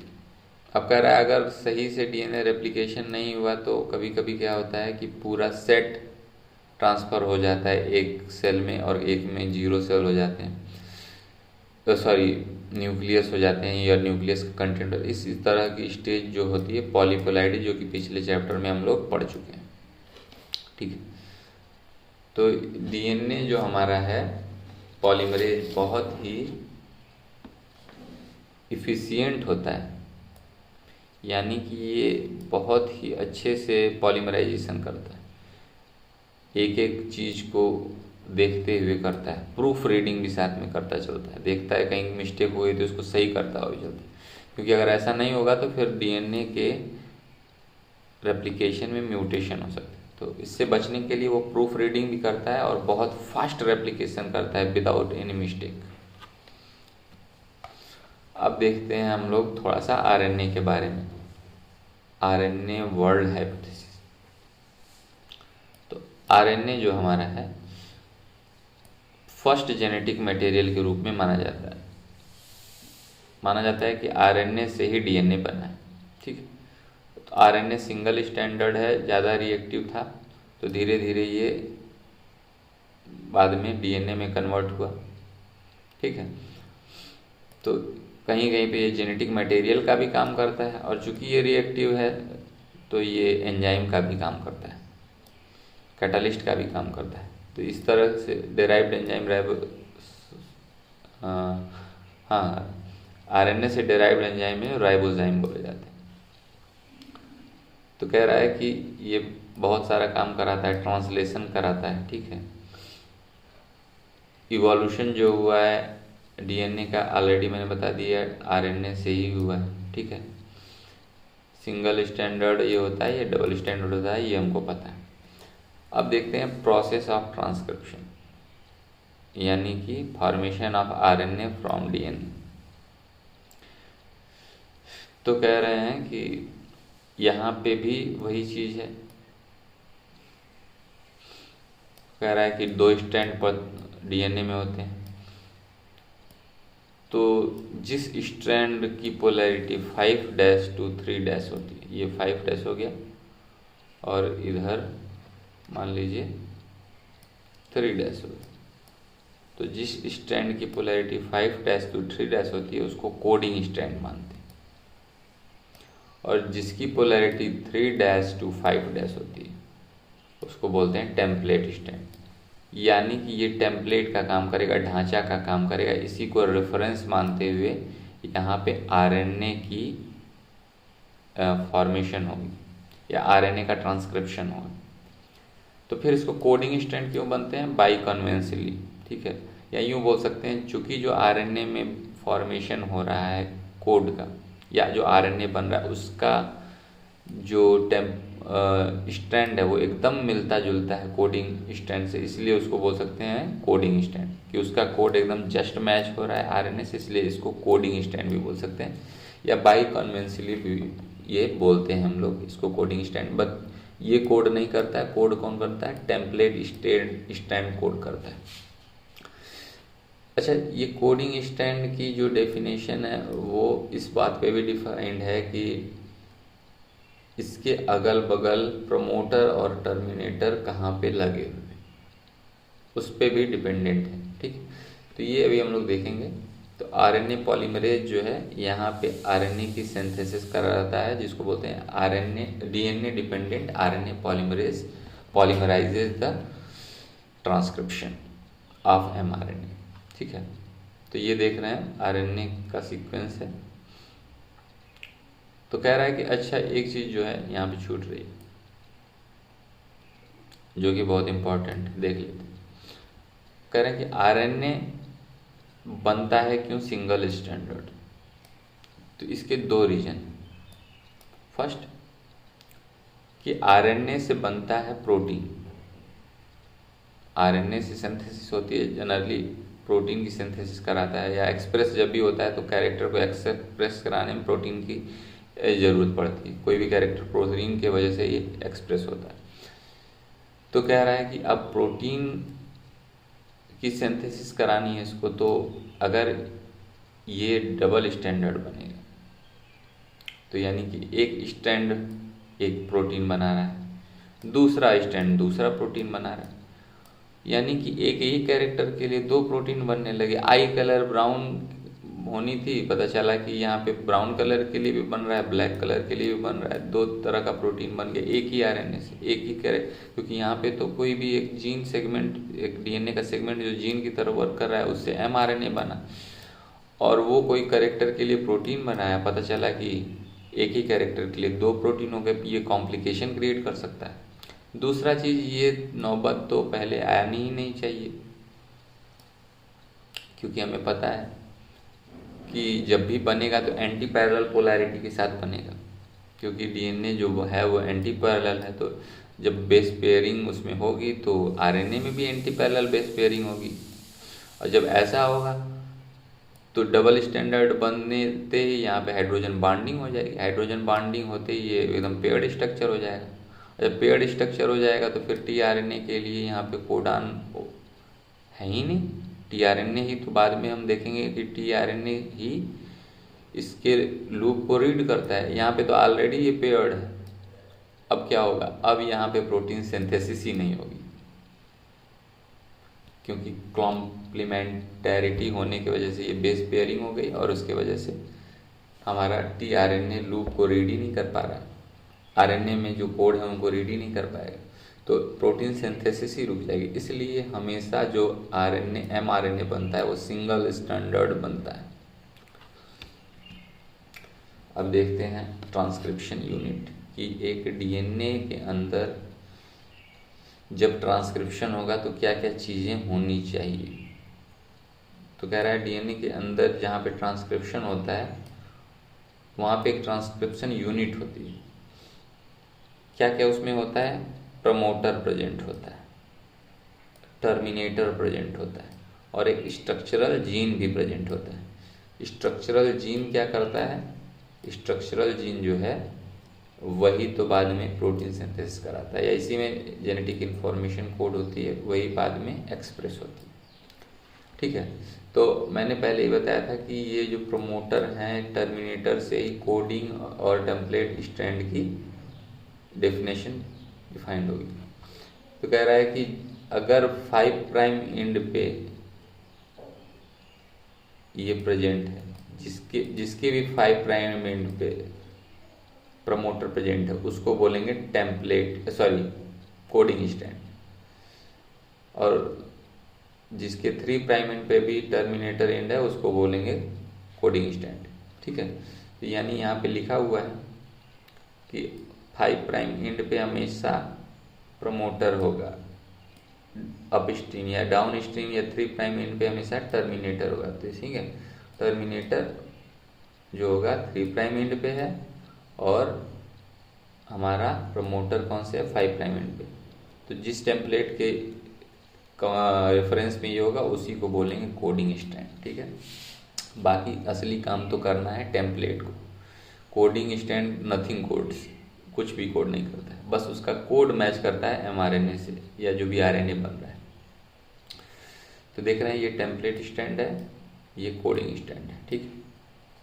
और यहाँ पे जो भी बनेगा बस यहाँ पे टी के जगह हमेशा यू बनेगा, टी की जगह हमेशा यू आ जाएगा mRNA में, बाकी सारी चीज़ें सेम रहेंगी। कोडिंग स्टैंड में जो सारी चीज़ें हैं वैसा ही mRNA बनेगा, बस उसके हर एक जगह पे यू आ जाएगा, हर एक जगह पे टी की जगह पे यू आ जाएगा, ठीक है। तो कोडिंग स्टैंड से मैच करता है mRNA का कोड, बट टेम्पलेट का काम कौन करता है या सिंथेसिस कौन कराता है, तो टेम्पलेट स्टैंड कराता है, ठीक है। कह रहा है कि यहाँ पे प्रमोटर से पहले कुछ रेगुलेटरी सीक्वेंसेज भी प्रेजेंट होते हैं जो बाद में बहुत हेल्प करते हैं सिंथेसिस में, जीन एक्सप्रेशन में या रेगुलेशन में हेल्प करते हैं, तो उनका भी प्रेजेंस होना बहुत ज़रूरी है। आगे देखते हैं हम लोग ट्रांसक्रिप्शन यूनिट, ठीक है। तो ट्रांसक्रिप्शन यूनिट में जीन के बारे में देखते हैं, अभी तो प्रमोटर वगैरह के बारे में देख लिए। क्या है ट्रांसक्रिप्शन यूनिट और जीन की डेफिनेशन क्या है। तो जीन की जनरली हम लोग डेफिनेशन देखते हैं कि फंक्शनल यूनिट है, डीएनए के अंदर एक फंक्शनल यूनिट है जो इनहेरिटेंस का काम करती है, जेनेटिक इंफॉर्मेशन को ट्रांसफ़र करने का काम करती है। बट बहुत सारे जीन्स हमारे एक्सप्रेस नहीं भी होते हैं, या बहुत सारे जीन्स कुछ और भी प्रोडक्ट बनाते हैं। तो एक्चुअल में क्या जीन की डेफिनेशन देखी जाए तो है, तो ट्रांसक्रिप्शन यूनिट में दिया हुआ है क्या क्या प्रेजेंट है, प्रमोटर प्रेजेंट है, टर्मिनेटर प्रेजेंट है और जीन्स प्रेजेंट है, जीन्स प्रेजेंट है। तो जीन्स जो हैं वो मोनोसिस्टोनिक हो सकते हैं और पॉलीसिस्टोनिक हो सकते हैं। मोनोसिस्टोनिक का मतलब जब जीन एक ही पॉलीपेप्टाइड या एक ही प्रोटीन बनाए तो उसको बोलेंगे मोनोसिस्टोनिक, ठीक है। तो ये जो स्ट्रक्चरल जीन है ये देखिए मोनोसिस्टोनिक नहीं है, ये पॉलीसिस्टोनिक है, क्योंकि ये 3 जीन हैं और ये जो जीन्स हैं ये एक स्ट्रक्चरल जीन यहाँ से यहाँ तक है और इसमें 3 सिस्ट्रॉन्स प्रेजेंट है। सिस्ट्रॉन जीन के ही कंपैरिजन में यूज करते हैं वर्ड, बट एक्चुअली वो जीन से थोड़ा सा डिफरेंस है, क्योंकि सिस्ट्रॉन वो कोडिंग सीक्वेंस है जो पॉलीपेप्टाइड के लिए करता है। तो ये ऐसे बोल सकते हैं कि every cistron is a gene but all genes are not a cistrons. तो ये जो सिस्ट्रॉन है हमारा ये पॉलीपेप्टाइड के लिए कोड करेगा। तो एक जीन एक तरह से देखा जाए 3 पॉलीपेप्टाइड के लिए कोड करता है, तो इस तरह का बोला जाएगा पॉलीसिस्टोनिक। ये प्रोकैरियोट्स में प्रेजेंट है। यूकैरियोट्स में क्या है, मोनोसिस्टोनिक स्ट्रक्चर जीन प्रेजेंट है। यहाँ पे प्रमोटर रेगुलेटरी सीक्वेंसेस हैं, यहाँ पे जो जीन है वो एक पॉलीपेप्टाइड के लिए कोड कर रहा है, ठीक है। और उसमें भी आपको पहले प्रोसेसिंग करनी होगी, कुछ इंटरवेनिंग सीक्वेंसेस प्रेजेंट होते हैं जो नॉन कोडिंग सीक्वेंसेस भी बोले जाते हैं, ठीक है। तो वो प्रेजेंट होते हैं जिसकी वजह से जब तक उनको हटाया नहीं जाएगा तब तक ट्रांसलेशन पॉसिबल नहीं है, ठीक है। और दूसरी चीज़ की, चलिए ठीक है आगे देखते हैं। ये mRNA जो है ये बाद में प्रोसेस होगा यहाँ से, तो बनेगा mRNA, बाद में ये बनाएगा एक ट्रांसक्रिप्शन यूनिट जो कि एक पॉलीपेप्टाइड को कोड करेगा, ठीक है। तो gene is defined by the exons and regulatory sequences. जो एक्सॉन्स हैं वही mRNA में आएंगे और रेगुलेटरी सीक्वेंसेज आएंगे और बाकी चीज़ें नहीं आती। तो जीन्स इन्हीं से डिफाइंड किए जाते हैं, तो ठीक है। तो यहाँ पे दिया हुआ है promoter regulatory sequences loosely defined as a regulatory genes as they affect the character of inheritance but do not code for RNA and protein. कह रहा है ये रेगुलेटरी जीन्स जीन के एक्सप्रेशन को रेगुलेट करते हैं, कब ये काम करना है कब नहीं करना है, बट ये प्रोटीन के लिए कोड डायरेक्ट नहीं करते, RNA के लिए कोड नहीं करते, ठीक। अब देखते हैं ट्रांसक्रिप्शन के बारे में कि कैसे ट्रांसक्रिप्शन होता है बैक्टीरिया में, प्रोकैरियोट्स में और यूकैरियोट्स में। कह रहा है बैक्टीरिया में जो ट्रांसक्रिप्शन होता है, चूंकि बैक्टीरिया में न्यूक्लियर मेम्ब्रेन न्यूक्लियस पे प्रेजेंट नहीं होती, तो एक तरफ ट्रांसक्रिप्शन चल रहा है, अभी एक तरफ आरएनए बन रहा है इस तरह से, ठीक है। तब तक पता चला कि यहाँ पे इधर से ट्रांसलेशन भी स्टार्ट हो गई, इसी पे प्रोटीन सिंथेसिस भी शुरू हो गई। तो यानी दोनों जो हमारी चीज़ें को इवॉल्व हैं कि को साथ साथ चल रही हैं। But in case of eukaryote यहाँ पे न्यूक्लियस है, बीच बीच में न्यूक्लियस के पास पोर्स प्रेजेंट है। तो जब तक पूरा ट्रांसलेशन हो नहीं जाता, चूँकि इसमें एक और चीज़ है कि इसमें प्रोसेसिंग की ज़रूरत नहीं है, डायरेक्ट जो mRNA बन रहा है उससे हमारा चीज़ें स्टार्ट हो सकती। बट यूकैरियोट्स में हमने देखा प्रोसेसिंग की ज़रूरत है, स्प्लाइसिंग की ज़रूरत है, या एक्सॉन्स में जो इंटरवेनिंग सीक्वेंसेस प्रेजेंट है इंट्रॉन्स, उनको रिमूव करने की ज़रूरत है। इसलिए ये दोनों प्रोसेस साथ में नहीं चलते, यानी ट्रांसलेशन और ट्रांसक्रिप्शन साथ में पॉसिबल नहीं है। तो पहले क्या होगा, और फर्स्ट थिंग कि इसमें एक ही आरएनए पॉलीमरेज है, सारी चीज़ों को काम कर लेता है, इलोंगेशन भी कर लेता है, टर्मिनेशन भी कर लेता है, ठीक है, स्टार्ट भी करा लेता है। इसमें 3 आरएनए पॉलीमरेज प्रेजेंट होते हैं, आरएनए पॉलीमरेज 1, 2, 3 करा है। ये जो है आरएनए बनाता है, आरएनए पॉलीमरेज 1, 2 वाला जो है कि mRNA बनाता है, ठीक है, और 3 वाला tRNA, srRNA, snRNA, small nuclear RNA बनाता है, ठीक है। तो कह रहा है कि कॉम्प्लेक्सिटी क्या है कि इसमें इंट्रॉन्स प्रेजेंट है, इसमें इंट्रॉन्स प्रेजेंट है, इनको रिमूव करना है। जब तक रिमूव नहीं होंगे तब तक फंक्शनल mRNA नहीं होगा। दूसरी चीज़, जो mRNA बना है उसके 5 प्राइम इन पे कैपिंग करनी है, किसकी, मेथाइल गुआनोसिन ट्राइफॉस्फेट की, और टेलिंग भी करनी है, किसकी करनी, एडेनिलेट रेजिड्यू की, ठीक है। तो जब तक ये नहीं होगा स्प्लाइसिंग, ये सारी चीज़ें, तब तक mRNA फंक्शनल नहीं होगा, वो hnRNA के फॉर्म में होगा, हेट्रोन्यूक्लियर आरएनए। यानी हेट्रो का मतलब होमोजीनियस टाइप का नहीं है, एक्सॉन एक्सॉन नहीं है, बीच में इंट्रॉन भी है, ठीक है। तो इंट्रॉन को रिमूव किया जाता है और एक्सॉन को आपस में जोड़ दिया जाता है, तब जाके मेच्योर mRNA बनता है, ठीक है। और फिर ये mRNA जब मेच्योर हो जाता है तो न्यूक्लियोपोर से निकल जाता है और यहाँ पे साइटोसॉल में या साइटोप्लाज्म में आ जाता है, साइटोसॉल में आ जाता है, और उसके बाद ये सिस्टम शुरू हो जाता है। शुरू हो जाता है का मतलब ट्रांसलेशन शुरू हो जाता है, ठीक है। अब देखते हैं कि ट्रांसक्रिप्शन कैसे कैसे होता है। तो जनरली है ये mRNA, ये tRNA, ये RNA है, ठीक है। तो ये चीज़ें बाद में देखेंगे। अब हम लोग देखते हैं बैक्टीरिया में ट्रांसक्रिप्शन कैसे होता है।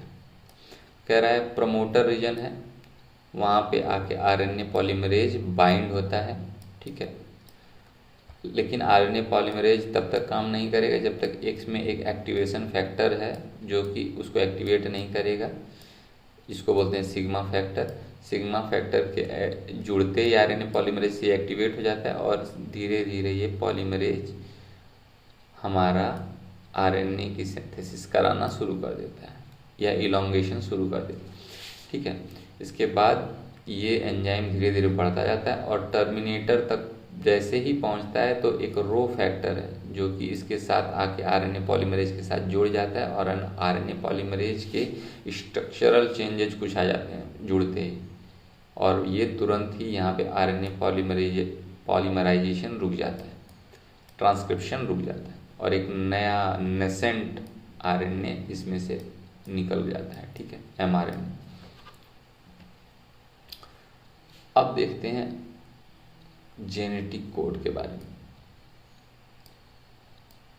जेनेटिक कोड क्या है? ये तो mRNA तक तो ठीक था। अब कह रहा है प्रोपोजिशन एंड डिस्फेल। कह रहे हैं कि प्रोटीन जो है वो बने होते हैं अमाइनो एसिड्स। प्रोटीन किसके बने होते हैं? Amino acid. और अमाइनो एसिड 20 तरीके के होते हैं, ठीक है। और हमारे पास जो जीन है वो कोड कर रहा है mRNA और mRNA से बनना है प्रोटीन। तो mRNA में कुछ ऐसे सीक्वेंस, बेस पेयरिंग है, बेस ही से कुछ, बेस ही तो कोड है वहाँ पे। तो अब बेस पे जो हैं हमारे कितने हैं, 4 हैं। तो एक बेस अगर एक अमाइनो एसिड बनाएगा तो 4 ही अमाइनो एसिड बनेंगे। अब हमको बनाना है 20, क्योंकि 20 अमाइनो एसिड मिलके जनरली ओवरऑल प्रोटीन बनाते हैं। खासतौर से लिविंग सिस्टम में 20 अमाइनो एसिड्स पाए जाते हैं प्रोटीन। तो अब 4 अमाइनो एसिड से तो काम चलना नहीं। अगर हम इन बेसिस की कुछ कॉम्बिनेशन बनाएं, 2-2 का कॉम्बिनेशन बना लेते हैं मान लीजिए, तो भी हमारा कितना बनेगा, 16 बनेगा अमाइनो एसिड। क्योंकि हम देखेंगे परम्यूटेशन कॉम्बिनेशन से 2-2 का अगर बनेगा तो 4 का स्क्वायर, 2-2 क्या हो जाएगा, तो 16 बनेंगे। फिर भी हमको बनाना है 20 अमाइनो एसिड्स, तो भी नहीं बनेगा। तो इसका मतलब तीसरा जो है कि 3-3 का बेस अगर हम लोग लेते हैं और उसका कॉम्बिनेशन बनाते हैं तो 4 चौक को 16, चौक को 64, यानी 4-4 करके 64 हमारे पास कोडान्स हो जाएंगे 20 अमाइनो एसिड बनाने के लिए। अब यहाँ पे भी कॉम्प्लेक्सिटी आ गई, बनाना 20 ही है, 64 है। इसका मतलब कि 64 कोडान है तो 20 अमाइनो एसिड, यानी एक अमाइनो एसिड कई कोडान से बनाया जाएगा। समझ में आ गया? यानी कि अगर UAG है या UCA है तो एक से अधिक कोडान एक अमाइनो एसिड को बनाएंगे, ठीक है। और तभी अमाइनो एसिड बनेगा, तभी प्रोटीन बनेगा। तो ये सारी चीज़ें हैं। तो यही हमारा था जेनेटिक कोड। देख लेते हैं, रेप्लिकेशन हो गया, ट्रांसक्रिप्शन हो गया, ठीक है। अब इसके बाद जब ट्रांसलेशन कराना है तो जॉर्ज गेमाउ ने ये दिया था, जो परम्यूटेशन कॉम्बिनेशन बना रहा था मैं, कि 4 बेस पेयर हैं, अब 20 अमाइनो एसिड बनाना है। तो सिंगल एड अगर एक अमीनो एसिड एक बेस पेयर से बनाएंगे तो नहीं बनेगा, 4 ही बनेगा। 2 का कॉम्बिनेशन बनाएंगे तो 16 बनेगा, 3 का कॉम्बिनेशन बनाएंगे तो 64 बनेगा, जो कि पॉसिबल है। इससे 20 अमाइनो एसिड बनाया जा सकता है, ठीक है। बाद में इसका केमिकली DNA पे रिसर्च करके देखा गोविंद खुराना ने, तो देखा कि हाँ ये चीज़ सही है, ये पॉसिबल है, ठीक है। फिर नेरनबर्ग ने भी सेल इंडिपेंडेंट होके सेल फ्री सिस्टम में प्रोटीन सिंथेसिस कराई, तो उन्होंने भी डिफाइन किया कि हाँ ये जो 3 कोड हैं इसी से हमारा पॉसिबल है, ठीक है। और सेवेरो ओकाओ एंजाइम, जो कि पॉलीन्यूक्लियोटाइड फॉस्फोरिलेज का यूज करके इन्होंने जो सेल फ्री सिस्टम में प्रोटीन सिंथेसिस कराई थी, ठीक है। तो ये जो बायोकेमिस्ट हैं मार्सेल नेरनबर्ग, ये इन्होंने काम किया था। तो अभी हम लोग देखेंगे कैसे प्रोटीन सिंथेसिस होती है। पहले इसको देख लेते हैं, ठीक है, कि 64 कोडान कैसे हमारे 20 अमाइनो एसिड बनाते हैं। तो ये हैं हमारे 64 कोडान। तो ये है, मान लीजिए एक कोडान, ये दूसरा कोडान है और ये यहाँ पे तीसरा कोडान है।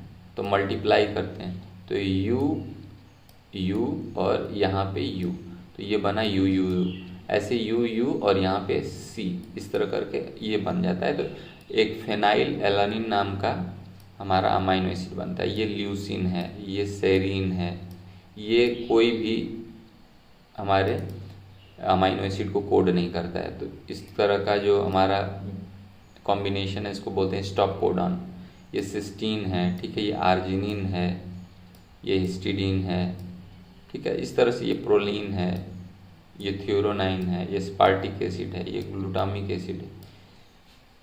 इस तरह से ये सारे हमारे अमाइनो एसिड्स बन जाते हैं। 20 तरह के अमाइनो एसिड्स बनते हैं 64 कोडान्स से, ठीक। तो 3 इसमें स्टॉप कोडान हम लोग देख ही लिए हैं, जो कि किसी चीज़ के लिए कोड नहीं करते, और बाकी 61 जो है अमाइनो एसिड्स के लिए कोड करते हैं। एक जो है यहाँ पे मेथियोनाइन के लिए कोड करता है, जो कि स्टार्ट कोडान का भी काम करता है, डबल फंक्शन। एक मेथियोनाइन के लिए भी कोड करेगा और स्टार्ट कोडान के लिए भी वर्क करेगा, ठीक है। तो ये फर्स्ट हमारा जो है इसमें इम्पॉर्टेंट पॉइंट है कि कोड ट्रिपलेट होते हैं, और 64 कोड जो 61 कोड जो है वो अमाइनो एसिड के लिए कोड करते हैं, और 3 किसी चीज़ के लिए कोड नहीं करते, स्टॉप कोडान का काम करते हैं। दूसरा पॉइंट क्या है कि कोड आर डीजेनरेट, यानी एक से अधिक कोड एक अमाइनो एसिड को कोड कर सकते हैं, तो इसको बोलते हैं डीजेनरेसी। कि कोई दो चीज़ें मिलके नहीं, मतलब इंडिपेंडेंटली जो है कि एक ही चीज़ को कोड कर रहे हैं। जैसे सेरीन को ये कर रहे हैं UCA UCA UCG, ऐसा जो विधि है, ठीक है। इसी तरह mRNA रीड कॉन्टिग्यूसली नो पंक्चुएशन। क्या mRNA में कोई बीच में रुकावट नहीं, क्योंकि स्प्लाइसिंग हो गई, इंटरॉन्स तो रिमूव हो गए, तो डायरेक्ट अब इसमें एक तरह से रीडिंग चलती जाएगी, अमाइनो एसिड जुड़ते जाएंगे और प्रोटीन बनता जाएगा, उसमें कोई पंक्चुएशन नहीं होता, ठीक है। AUG हैज डुअल फंक्शन, ठीक है, ये पढ़ ही लिए हैं। ये स्टार्ट कोडान का भी काम करता है और मेथियोनाइन को भी कोड करता है, ठीक है। और स्टॉप कोडान 3 है हमारे, UUA UAG UGA, ठीक है। तो ये है हमारी इम्पोर्टेंट बातें जेनेटिक कोड के बारे में, ठीक है। अब देखते हैं कि म्यूटेशन अगर होता है तो कैसे होता है, जेनेटिक कोड में म्यूटेशन कैसे होता है, या जीन में म्यूटेशन कैसे होता है। तो कह रहा है कि म्यूटेशन दो तरीके का होता है, एक पॉइंट म्यूटेशन, दूसरा फ्रेम शिफ्ट म्यूटेशन। एक पॉइंट म्यूटेशन होता है और दूसरा फ्रेम शिफ्ट म्यूटेशन होता है। तो पॉइंट म्यूटेशन जो है हमारा, उसमें क्या होता है कि किसी एक बेस पेयर की जगह कोई दूसरा बेस पेयर रिमूव, जैसे कि आर की जगह पी आ जाए कोई वर्ड, तो सारी चीज़ें 3 के फॉर्म में ही रहेंगी। राम हैज़, रेड की जगह पेड हो जाएगा कैप, कोई अपने जगह से हिलेगा नहीं। तो इस तरह का म्यूटेशन पॉइंट म्यूटेशन होता है, ठीक है। दूसरा हो गया इंसर्शन, कि कोई एक नया वर्ड आके ऐड हो गया, जैसे बी आके ऐड हो गया। अब बी के आते ही पूरा ये जो जहाँ पे ऐड होगा वहाँ से आगे की चीज़ गड़बड़ हो जाएगी। यहाँ देखिए तुरंत गड़बड़, यहाँ रेड था अब ये ब्री हो गया, आगे वाला DCA हो गया और आगे पी हो गया। तो इस तरह का म्यूटेशन बोला जाता है फ्रेम शिफ्ट इंसर्शन म्यूटेशन। और ऐसा ही अगर एक वर्ड रिमूव करने पे, जैसे आर को रिमूव कर लेते हैं, तो अब क्या हो गया EDC, यहाँ इससे जहाँ से ऐड करेंगे या रिमूव करेंगे वहाँ से गड़बड़ हो गया। अब यहाँ पे EDC हो गया, ये AP हो गया, यहाँ पे भी सारा कोड आगे का चेंज हो गया। इस तरह का जो होगा उसको बोलेंगे फ्रेम शिफ्ट डिलीशन म्यूटेशन, ठीक है। तो इस तरह से होने वाले म्यूटेशन को बोलते हैं। तो अब हम लोग देख लिए हैं कि पॉइंट म्यूटेशन का एग्जाम्पल जो हमारा है वो क्या है, सक्कल सेल एनीमिया, ठीक है। mRNA में GAG हो जाता है, सॉरी GUG हो जाता है, जिसकी वजह से ग्लूटामिक एसिड बनना चाहिए, वैलिन बन जाता है और हमारे RBC का शेप शक्ल सेल हो जाता है, सिकल सेल, ठीक है। बट फ्रेम शिफ्ट वाला देखिए यहाँ पे एग्जाम्पल है, ठीक है। तो फ्रेम शिफ्ट म्यूटेशन एक या एक से अधिक हो, बेस पेयर रिमूव, 3 के बस मल्टीपल्स में ना हो, क्योंकि 3 के मल्टीपल्स में होगा तब तो फिर चेंज नहीं होगा, क्योंकि 3 का ही ट्रिपलेट कोड होता है। अब 3 के मल्टीपल्स में ही अगर बेस निकलेंगे तो वहाँ पे चेंज होगा। 1 या 2 होगा तब वहाँ पे फ्रेम शिफ्ट म्यूटेशन होगा। 1 ही डिलीट हो जाए या 1 ऐड हो जाए, 2 डिलीट हो जाए या 2 ऐड हो जाए तो फ्रेम शिफ्ट म्यूटेशन होता है। अब देखते हैं tRNA के बारे में कि क्या होता है tRNA। तो tRNA ही हमारे mRNA के ऊपर का कोड रीड करता है और ट्रांसलेशन कराने में हेल्प करता है, क्योंकि इसके पास एंटी कोडॉन लूप प्रेजेंट होता है। ये हमारे RNA के पास कोडॉन लूप है, इसके रीड करने के लिए एंटी कोडॉन लूप प्रेजेंट होता है tRNA के पास। tRNA इस तरह का स्ट्रक्चर होता है, जनरली L शेप्ड होता है, इन्वर्टेड L शेप, ठीक है। और यहाँ पे आके ये अटैच होता है, ठीक है। तो इसके पास एक एंटी कोडॉन लूप होता है, एक स्टेप इस एक्सेप्टर होता है जो कि अमाइनो एसिड को एक्सेप्ट कर लेता है, ठीक है। इस तरह का होता है स्ट्रक्चर। तो अब देखते हैं कि ये सब हर एक tRNA हर एक अमाइनो एसिड के लिए स्पेसिफिक होता है। यानी कि मान लीजिए कोई अमाइनो एसिड सेरीन है तो उसके लिए अपना कोई tRNA होगा, कोई फेनाइल एलानिन है तो उसके लिए अपना एक कोई tRNA होगा, कोई मेथियोनाइन है तो तो उसके लिए अपना एक टीआरएनए होगा, सबका अपना अपना टीआरएनए होता है, स्पेसिफिक टीआरएनए होते हैं। बट स्टॉप कोडान के लिए कोई टीआरएनए नहीं होता है, इसीलिए जैसे ही स्टॉप कोडान के पास पहुंचती है गाड़ी सिंथेसिस की, चूँकि उसके रीड करने के लिए कोई टीआरएनए नहीं है तो ट्रांसलेशन स्टॉप हो जाता है। ठीक है, तो ये सारी चीज़ें होती हैं। अब कह रहा है कि हमारा जो एक्टिवेशन पहले करना पड़ता है, पहले स्टार्ट कराने के लिए हमारे पास AUG होना चाहिए, यानी कि स्टार्ट कोडान होना चाहिए, वहाँ पे मेथियोनिन आके ऐड होगा, उसके साथ साथ टीआरएनए के साथ अमाइनो एसिड जुड़े, उसको बोलते हैं अमाइनो एसाइलेशन। समझ में आ गया, अमाइनो एसाइलेशन या एक्टिवेशन ऑफ टीआरएनए भी बोलते हैं। ठीक है, और इसके लिए ATP की जरूरत पड़ती है। अब देख लेते हैं ट्रांसलेशन कैसे हो रहा है। ठीक है, तो ट्रांसलेशन में क्या हुआ, पहले DNA से mRNA बना, फिर उसके बाद पॉलीपेप्टाइड बना। ठीक, पॉलीपेप्टाइड बोले तो वही प्रोटीन बनेगा। तो पहले क्या होता है, एक्टिवेशन, अमाइनो एसिड और ATP जाके जुड़ते हैं तो ये बनता है AMP। ठीक है, और एक्टिवेट होता है तो फिर ये जाके जुड़ता है टीआरएनए के साथ, और जैसे ही टीआरएनए के साथ जुड़ता है तो इस तरह का टीआरएनए बोला जाता है चार्ज टीआरएनए या एक्टिवेटेड टीआरएनए। तो इसको बोलते हैं amino acylation of tRNA, activation of tRNA. इसके बाद क्या होगा, ये सारी चीज़ें वैसे ही सेल के अंदर होंगी। ठीक है, तो अब देखते हैं असली चीज़ जो हमारी है कैसे राइबोसोम वर्क करता है। राइबोसोम कैटालिस्ट के फॉर्म में काम करता है, क्योंकि इसके पास बहुत सारे प्रोटीन्स भी होते हैं। ठीक है, 23S RNA होता है। बैक्टीरिया में ये सारा चीज़ें होती हैं, 80 तरह के प्रोटीन होते हैं। इसमें 2 सब यूनिट होती है, एक लार्ज सब यूनिट, एक स्मॉल सब यूनिट। ठीक है, इनएक्टिव स्टेट में।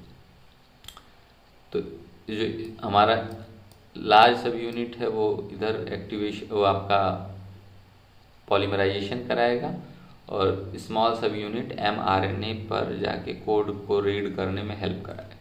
ठीक है, तो ये है, कह रहा है mRNA में 2-3 चीज़ें होती हैं, एक तो 5 प्राइम एंड दूसरा 3 प्राइम एंड।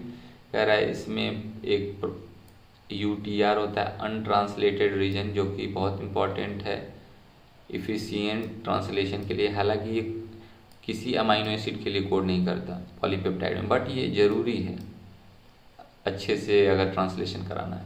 कोडिंग रीजन होता है और एक स्टॉप कोडान होता है, वो जनरली क्या होगा, UGA UAG यही सब होंगे, और लास्ट में टेल रहेगा।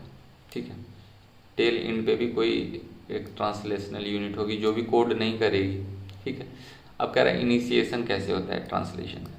कह रहा है पहले इनिशिएटर टीआरएनए, यानी कि UAG को रीड करने वाला टीआरएनए आएगा एक्टिवेटेड फॉर्म में। ठीक है, और वहाँ पे रीड करेगा, मेथियोनाइन ले आके ऐड करेगा। फिर उसके बाद दूसरा टीआरएनए आ गया, या जो कोड में जो भी हमारे बेसेज होंगे उस हिसाब से अगला टीआरएनए आएगा एक्टिवेटेड फॉर्म में अपना अमाइनो एसिड लेके। ठीक है, और जो पुराना वाला टीआरएनए वो अपना ट्रांसफ़र कर देगा। इस तरह से बढ़ता जाएगा पॉलीपेप्टाइड चेन। ठीक है, ये स्मॉल सब यूनिट जुड़ी रहेगी, लार्ज सब यूनिट पॉलीमराइज करेगी, और ऐसे बढ़ते जाएंगे, और ये लास्ट में पॉलीपेप्टाइड एक रिमूव हो जाएगा स्टॉप कोडान आते ही। ठीक है, यहाँ पे स्टॉप कोडान आते ही पॉलीपेप्टाइड रिमूव हो जाएगा, क्योंकि इसको रीड करने के लिए कोई टीआरएनए प्रेजेंट नहीं है।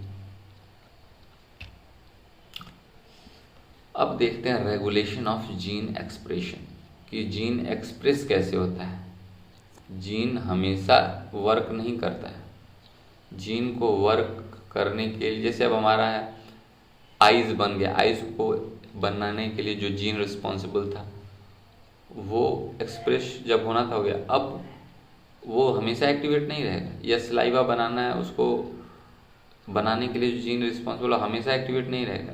HCl बनाने के लिए जो जीन रिस्पॉन्सिबल हमेशा एक्टिवेट नहीं रहेगा, उसको स्विच ऑफ ऑन किया जाता है, तो उसको बोलते हैं जीन एक्सप्रेशन। तो कह रहा है यूकैरियोट में जीन एक्सप्रेशन कई लेवल पे होता है। ट्रांसक्रिप्शन लेवल पे, ट्रांसक्रिप्शन रोक के अब स्प्लाइसिंग में भी कुछ कर देंगे तो भी रुक जाएगा, स्विच ऑन ऑफ कर सकते हैं। एमआरएनए को आने ही नहीं देंगे अगर साइटोसॉल में, तब भी रुक सकता है।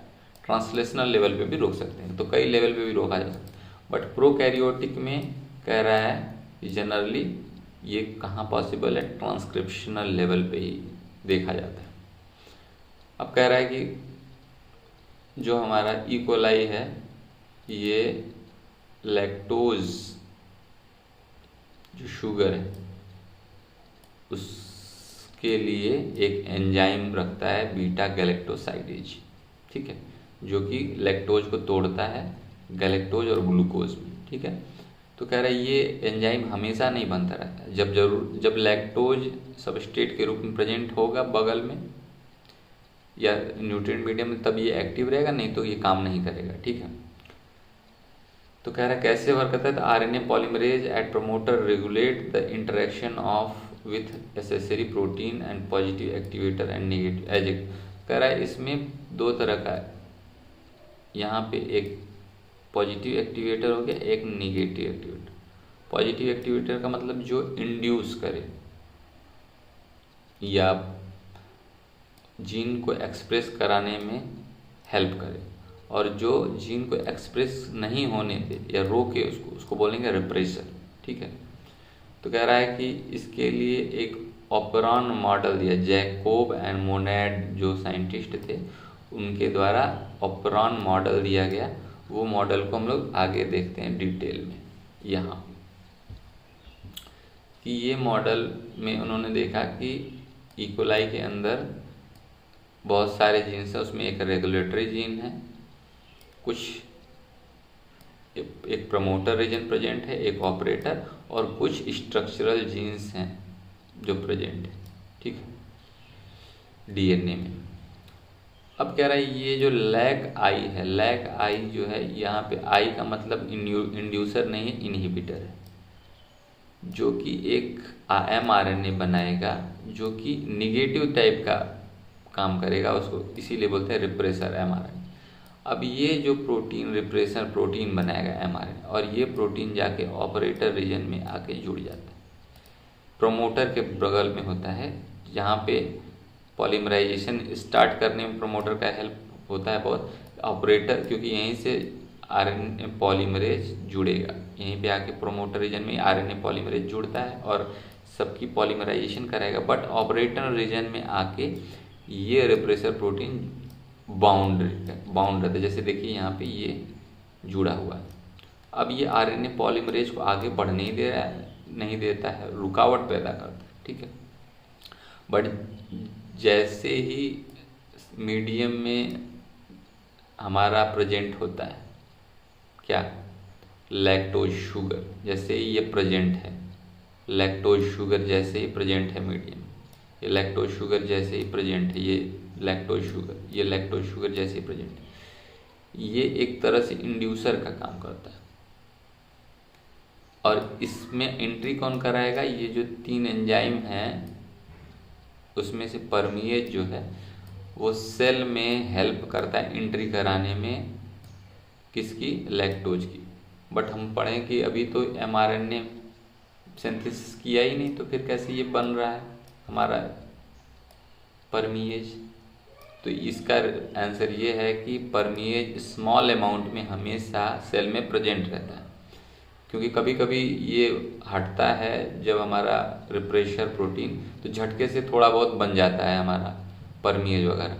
तो परमिएज रहता है स्मॉल अमाउंट में और वो हेल्प कर रहा है सेल में एंट्री के लिए लैक्टोज। और लैक्टोज जैसे ही आता है ये इंड्यूसर का काम करता है और रिप्रेसर प्रोटीन से बाउंड हो जाता है। अब रिप्रेसर प्रोटीन बाउंड हो गया तो यहाँ पे ऑपरेटर रीजन में रोकने वाला कोई है नहीं, तो ये आरएनए पॉलीमरेज पूरी सिंथेसिस कराने लगता है, बीटा गैलेक्टोसाइडेज वाले एमआरएनए की, परमिएज वाले की और ट्रांसएसाइटिलेज की। और फिर क्या होता है, ये बीटा गैलेक्टोसाइडेज ग्लूकोज में और गैलेक्टोज में तोड़ के और एनर्जी लेना स्टार्ट करने लगता है। तो ये हो गया हमारा जीन एक्सप्रेस कैसे हो रहा है, तो यहाँ पे लैक्टोज इंड्यूसर का काम कर रहा है ठीक है, और जीन को स्विच ऑफ और ऑन करने का काम करता है। ठीक है, तो की कंसेप्ट क्या है यहाँ पे, रिप्रेसर बाइंड होता है जो कि रोक देता है, फिर इंड्यूसर जो कि लैक्टोज है वो प्रेजेंट होगा तो ट्रांसक्रिप्शन स्टार्ट हो जाएगा, अब्सेंट होगा तो ट्रांसक्रिप्शन रुक जाएगा। ठीक है, और नेगेटिव रेगुलेशन का मतलब है कि अगर ये जो हमारा प्रोटीन है या प्रोमोटर रीजन में जो भी प्रोटीन या जो भी चीज़ें प्रेजेंट होंगी वो अगर एक्टिवेट कराती हैं तो उसको बोलेंगे पॉजिटिव, और अगर रोकती हैं तो नेगेटिव टाइप। तो एक्चुअली क्या है, सबस्ट्रेट के थ्रू ये रेगुलेट हो रहा है, तो इस तरह का जो होगा उसको बोलेंगे जीन एक्सप्रेशन बाय सबस्ट्रेट। तो जैकोब और मोनैड ने इस तरह की हाइपोथेसिस को दिया था, ऑपरान मॉडल को दिया था। तो इसमें क्या पता चला कि 3 तरह के जीन हैं, ये वर्क करते हैं, और ये ट्रांस एसाइटिलेज कोई पॉइजनस चीज़ न जाए सेल के अंदर, इसको डीप टॉक्सिफाई करने में हेल्प करता है। तो ये हो गया ऑपरान मॉडल। अब हम लोग बात करते हैं ह्यूमन जीनोम प्रोजेक्ट की। ह्यूमन जीनोम प्रोजेक्ट क्या है, तो पूरे ह्यूमन जीनोम को सीक्वेंस करना ही इस प्रोजेक्ट का काम था। हमारे बॉडी में जो भी 3⁹ बेस पेयर प्रेजेंट हैं उनको सीक्वेंसिंग करना, ये बहुत बड़ा टास्क था और इसमें बहुत ज़्यादा खर्चा आया, 9 बिलियन कॉस्ट आया। ठीक है, 13 साल लगे इनको करने में, और 1,000 की 3300 बुक लिखी जाए तब ये जाके कंप्लीट होती। तो ये 3300 बुक कौन लिखेगा, तो इसके लिए हाई कंप्यूटेशनल डिवाइसेस का यूज किया गया। ठीक है, इसके बाद आइडेंटिफाई द ऑल ह्यूमन, क्या क्या इसके गोल थे, ये तो पता चल गया कि ह्यूमन जीनोम प्रोजेक्ट क्या है। तो ह्यूमन जीनोम को सीक्वेंस करके पता करना कि क्या क्या हैं चीज़ें, ये ह्यूमन जीनोम प्रोजेक्ट था। इसमें खर्चा इतना एस्टिमेटेड था, इसके लिए हाई कंप्यूटर की ज़रूरत है, और ये इस प्रोजेक्ट का गोल क्या था, आइडेंटिफाई करना 20 से 25 हज़ार जीन्स के बारे में। ठीक है, और क्या, पूरे 3 बिलियन गेमेट जो हमारा जीनोम है उसमें बेस पेयर उसको सीक्वेंस करना। ठीक है, इसको स्टोर करना, इस डाटा को एनालाइज करना और इंडस्ट्रियल लेवल पे इसका यूज करना। ठीक है, और बाकी जैसे इथिकल लीगल चीज़ों में भी यूज करते हैं, डीएनए फिंगरप्रिंटिंग आगे देखेंगे उसमें यूज करना। ठीक है, ये सारी चीज़। ह्यूमन जीनोम प्रोजेक्ट को 13 साल लगे। ठीक है, इसमें जो है यूएस द्वारा बहुत ज़्यादा हेल्प मिली, यूके इसमें मेन पार्टनर था और भी बाकी देश इसमें हेल्प किए। ये प्रोजेक्ट 2003 में कंप्लीट हुआ।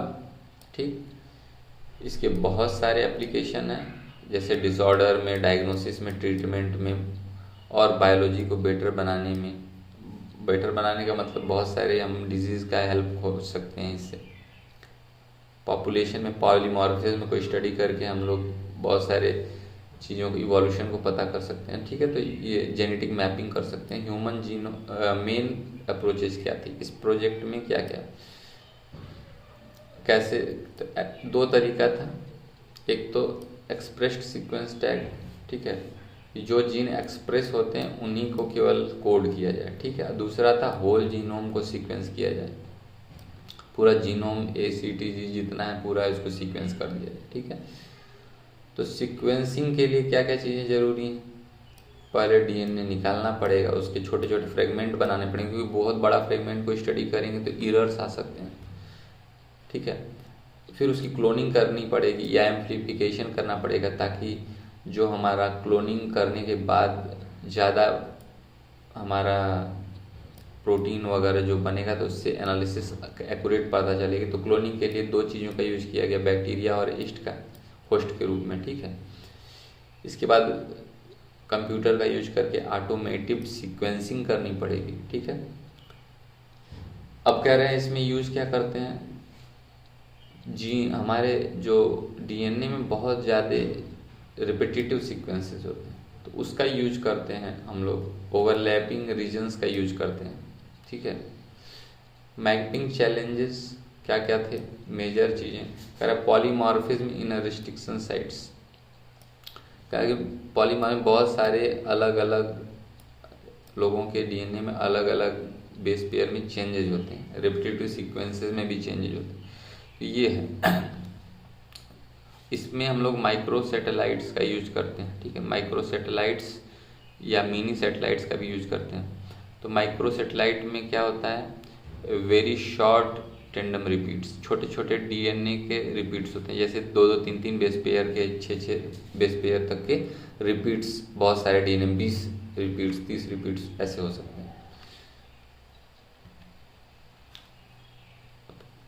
कह रहा है साइलेंट फीचर ऑफ, क्या क्या इसके फीचर्स हैं ह्यूमन जीनोम प्रोजेक्ट के, क्या गोल थे और क्या फीचर्स आए।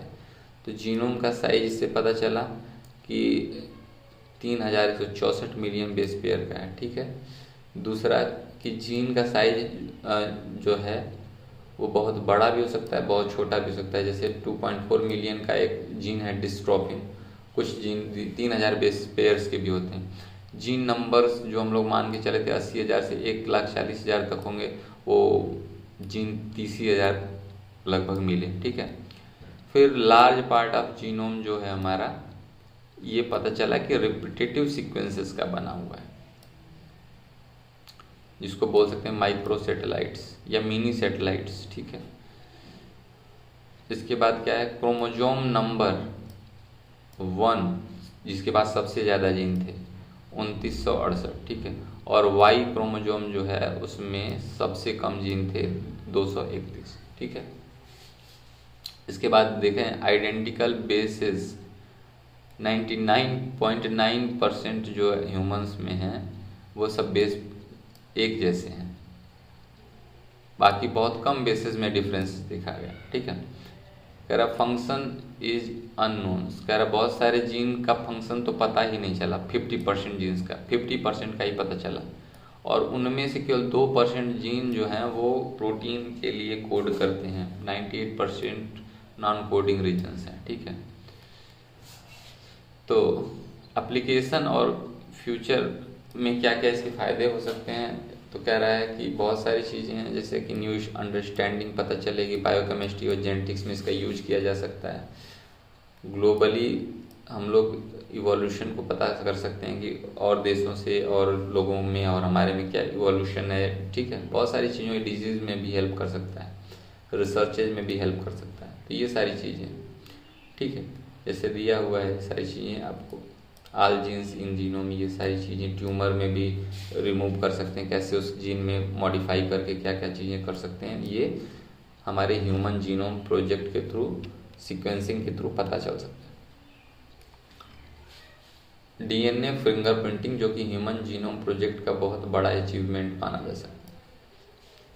इसमें क्या कर सकते हैं कि 2 आदमी के जीनोम में क्या क्या डिफरेंसेस हैं, डीएनए के थ्रू पता लगा के हम लोग कर सकते हैं। कोई भी इथिकल इशू है या और भी बहुत सारी चीज़ें हैं, मादर फादर का पता करना है, क्राइम सीन में क्या है उसमें पता करना है। तो कह रहा है हमारे जीनोम की बेस पेयरिंग ऑलरेडी हो चुकी है, सबकी जीन पेयरिंग में हम लोग पढ़े ही हैं कि 99% जो है हमारा आइडेंटिकल है सीक्वेंसेस, केवल 1% ही डिफरेंट है, ठीक है। तो बहुत ज़्यादा दिक्कत नहीं है। कह रहा है रेपिटेटिव डीएनए जो कि है उसका यूज करके पहले डीएनए को आइसोलेट करते हैं, फिर रेपिटेटिव डीएनए का यूज करते हैं, जिनको सैटेलाइट डीएनए भी बोलते हैं, सैटेलाइट डीएनए, ठीक है, जो कि रेपिटेटिव सीक्वेंस होते हैं। और फिर इससे डीएनए पॉलीमॉर्फिज्म, कहाँ कहाँ पे डीएनए में चेंजेस वो देखते हैं एम्पलीफाई करा के, ठीक है। तो जहाँ जहाँ पे चेंजेस हैं, इसका मतलब वो चेंजेस वेरिएशंस की वजह से या म्यूटेशंस की वजह से हैं, ठीक है। तो ये चीज़ें हम लोग देखते हैं, ठीक है। इसके बाद कह रहा है कि इसी चीज़ों का यूज करते हैं हम लोग, और हम लोग यहाँ पे देख सकते हैं ब्लड के ड्रॉप से या hair, skin cell, bone fragment, DNA from any tissue show same degree of polymorphism, यानी कि अगर हमारे जर्म सेल में जो सीक्वेंस होंगे, जो पॉलीमॉर्फिज्म होगा, वही हमारे हेयर फॉलिकल या स्किन सेल में भी वही सारे चेंजेस होंगे, वही सारी चीज़ें पाई जाएंगी as compare to other person. ठीक है। पॉलीमॉर्फिज्म इनहेरिटेबल टू पेरेंट्स, क्या क्या हमारे डीएनए में जो भी चेंजेस आएंगे वो हमारे नेक्स्ट जनरेशन में जाते हैं। पॉलीमॉर्फिज्म का मतलब है। ठीक है। अब ये है हमारा DNA fingerprinting, VNTR, very short number tandem repeats. ठीक है। और साउदर्न ब्लॉटिंग के थ्रू हम लोग इस डीएनए के थ्रू यूज करते हैं। तो पहले फर्स्ट स्टेप में डीएनए को अलग करेंगे, फिर उसको एंडोन्यूक्लियस के थ्रू छोटे छोटे पीसेस में कट करेंगे, फिर जेल इलेक्ट्रोफोरेसिस के थ्रू डीएनए के फ्रेगमेंट अलग अलग साइज में अरेंज करेंगे, फिर पेपर के थ्रू उसको अलग करेंगे। ठीक है।